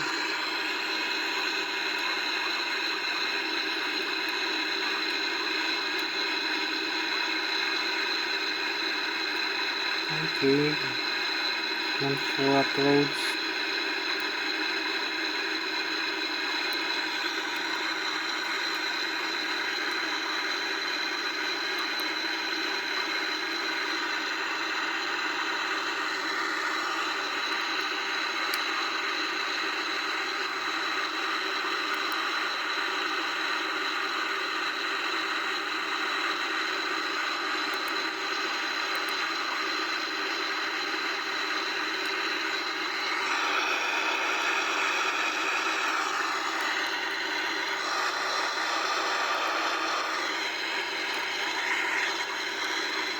Tune sender 127,600, contact sender.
So here's a nice view.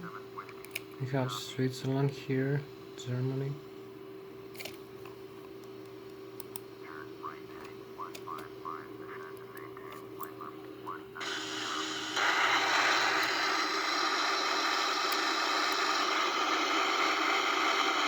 One five five.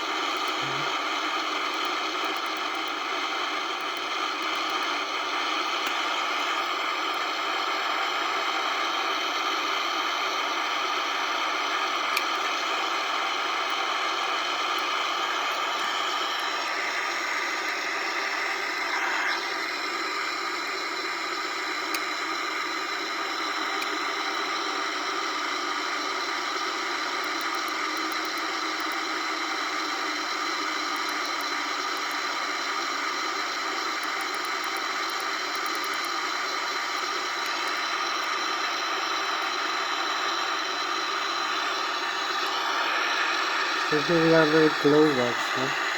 Have an expedited descent, an expedited approach.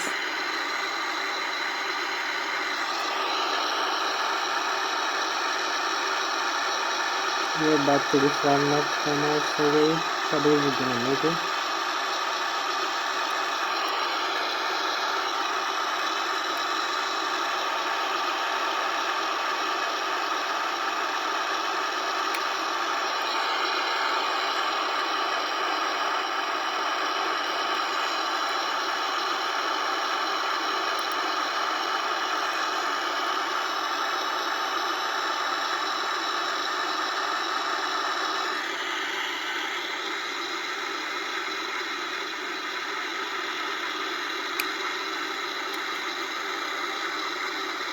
Knowledge instruction to actually 230.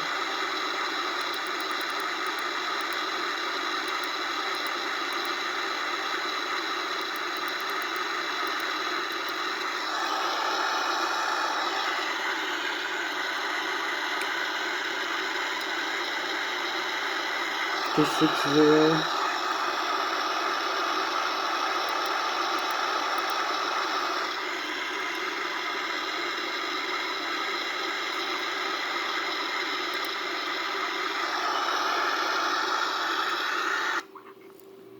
Here we are descending for the airport approach. We're very close, like 5 minutes away from the landing.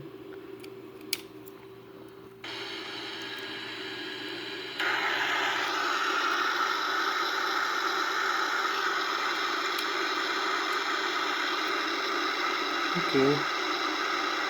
Knowledge 2000.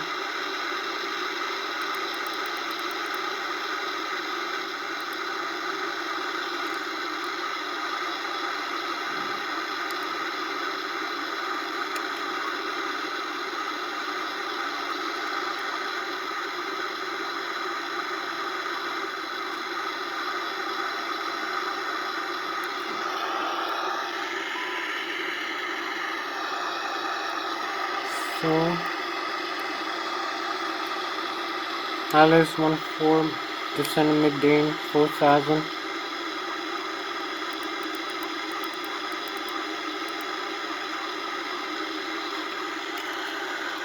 So here we are. Knowledge.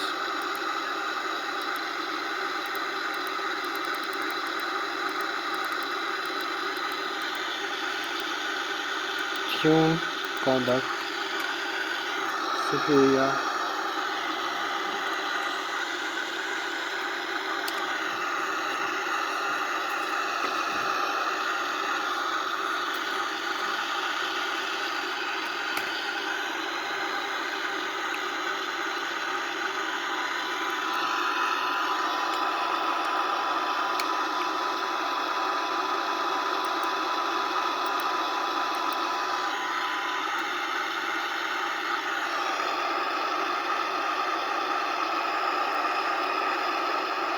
Acknowledge pattern and break. Show next straighten. So here we are, very close. We fly now directly. into the runway heading. So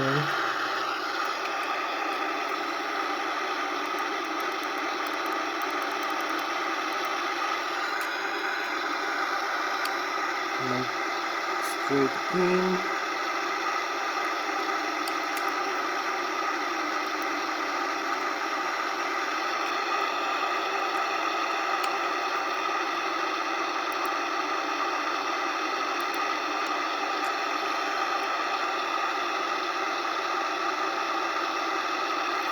So maybe change the ITL here in the rad menu, rad frequency, radio frequency, navigation frequency, 300, and cruise 136,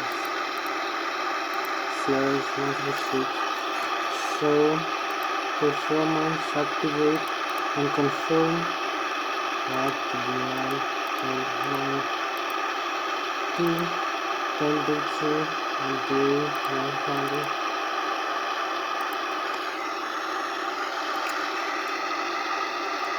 So here we are flying straight in. I believe we're gonna make a smooth approach in maybe 10 more minutes left to go. So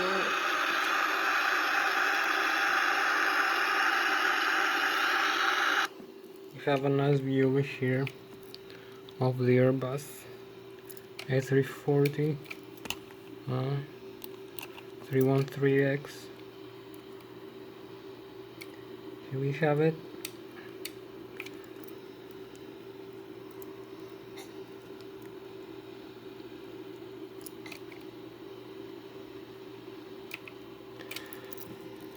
Keep descending.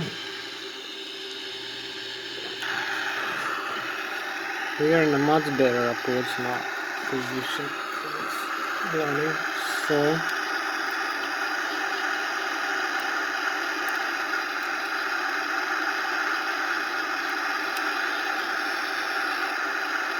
direct to the field number 4. So now we have direct.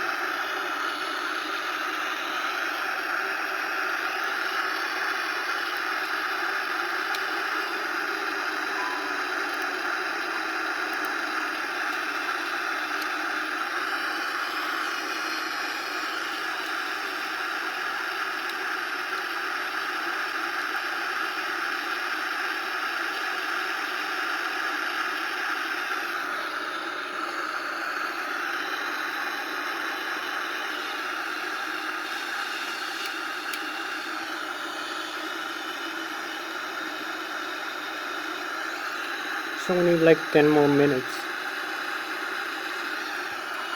to landing. So I will also activate the localizer on the ILS. That's gonna drive us into the frequency of the Zurich runway 14. We have it here tuned 1.8, 108.300. It's 12.1 nautical miles away. You can see the magenta vertical deviation, which is the glide slope, and this is the RS frequency, the localizer, as we call it. Here we have vertical speed, nav, lock, blue disarm, gains are active. We have still the speed active, so maybe decrease the speed a little bit.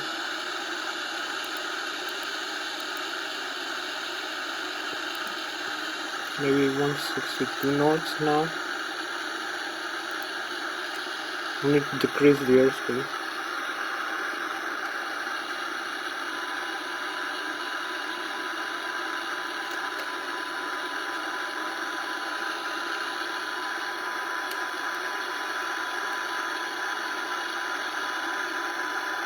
We're still high above, so we need to make a turn, right turn, and approach again.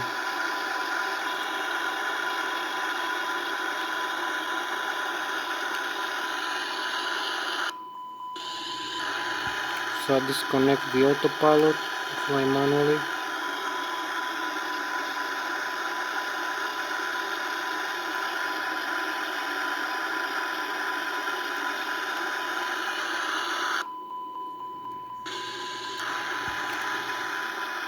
past 6,000.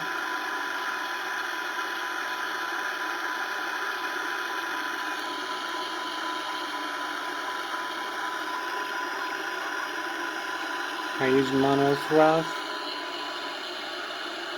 connect the autopilot.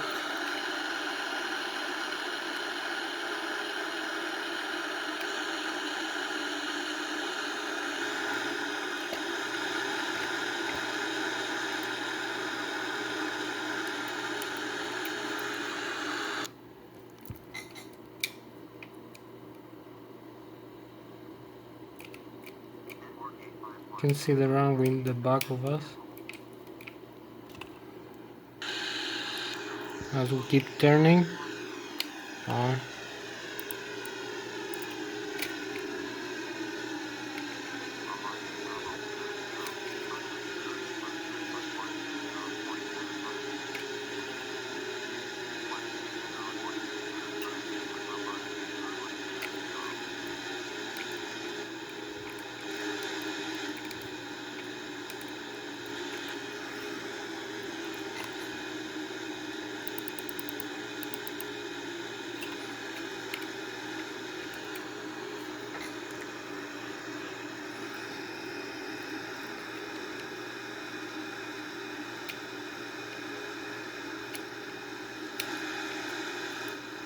We have the speed arm now.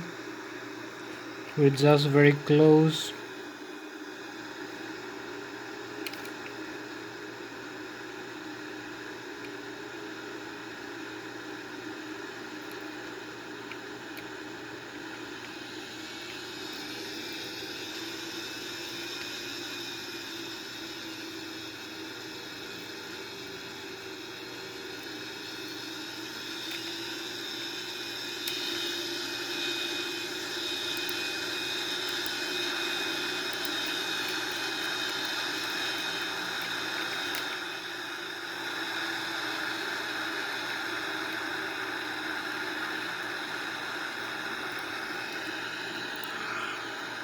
So we are now aligned with the runway.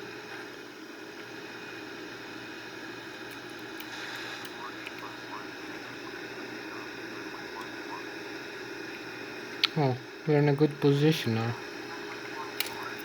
You can see here in the localizer on the vertical deviation, the glide slope, and here we are completely aligned right now. So I'm a little bit, make a small wing correction.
Acknowledge.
So here we are, aligned with the runway.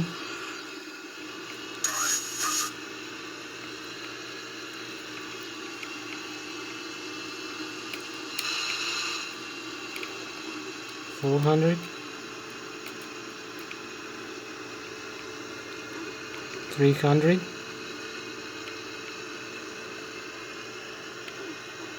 200,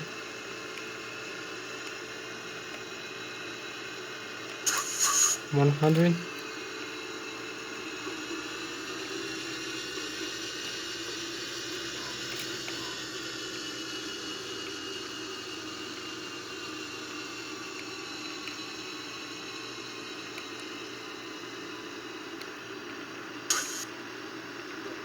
10, reverse, and parking brakes. So here we have an excellent landing.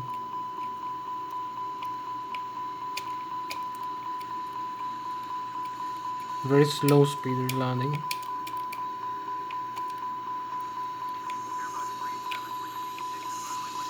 You can see the thrust reverses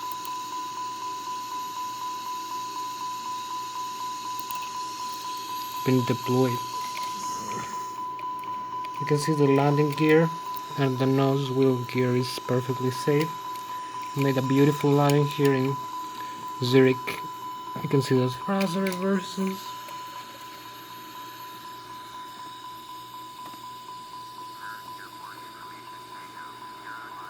So deploy again. You can see the nose wheel. We have everything set for this landing.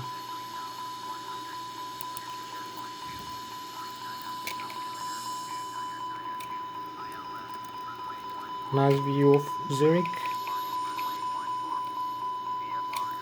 So we just made it.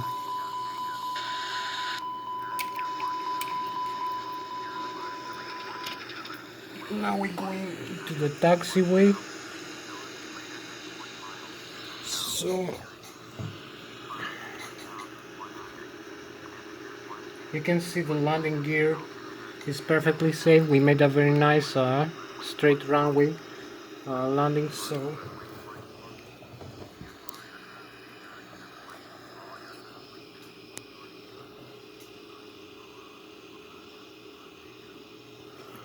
that was Thomas the pilot flying the Airbus A340 313X.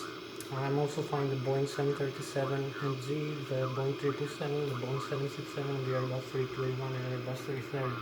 So we fly the Airbus A340 313X from New York Kennedy International Airport over to Canada, crossing the Atlantic Ocean, to Ireland, to United Kingdom, to France, to Germany, now to Switzerland. We just landed runway 14, completely safe. We made an engine start demonstration. Our flight goes on flight level 29,000 feet, Mach 0.86, and 538 knots ground speed. So, thank you very much for joining in this flight. So, I hope I'm gonna see you in another flight. As you can see, we just made it very nice for this flight. Very smooth landing. So, you can see the tires here. There is no damage in the tires. So, and the wheel system and the nose wheel of the landing gear. So, this also can be seen here from the outside view. Landing weight was maybe like 9,000 kilo, 213, 213,000 kilograms. Landing weight is 9,000 kilograms fuel on board. So I can proceed into the taxiways for them.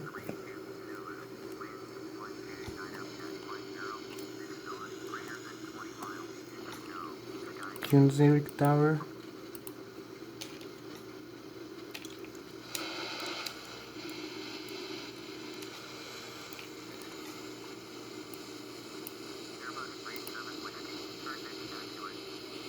turn next taxiway. Now we taxi. So maybe here, not sure.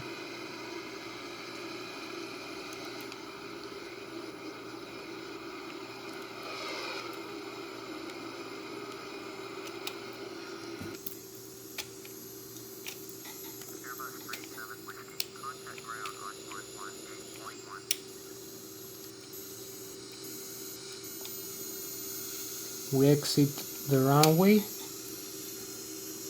So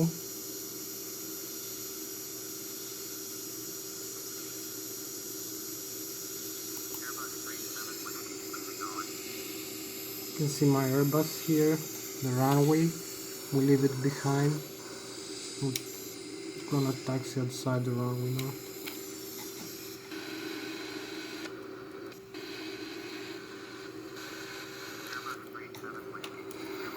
Acknowledge ground.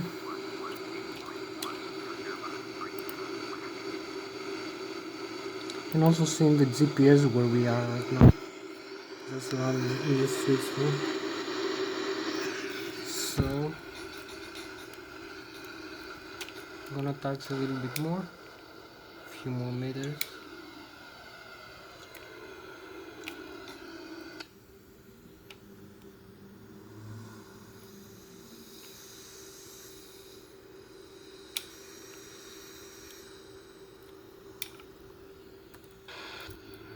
So here we are. Zurich. Parking brake set again. So that was Thomas the pilot. Thank you very much one more time for flying with me, the Airbus A340 13X. I'll see you next time. Bye bye. Έλα.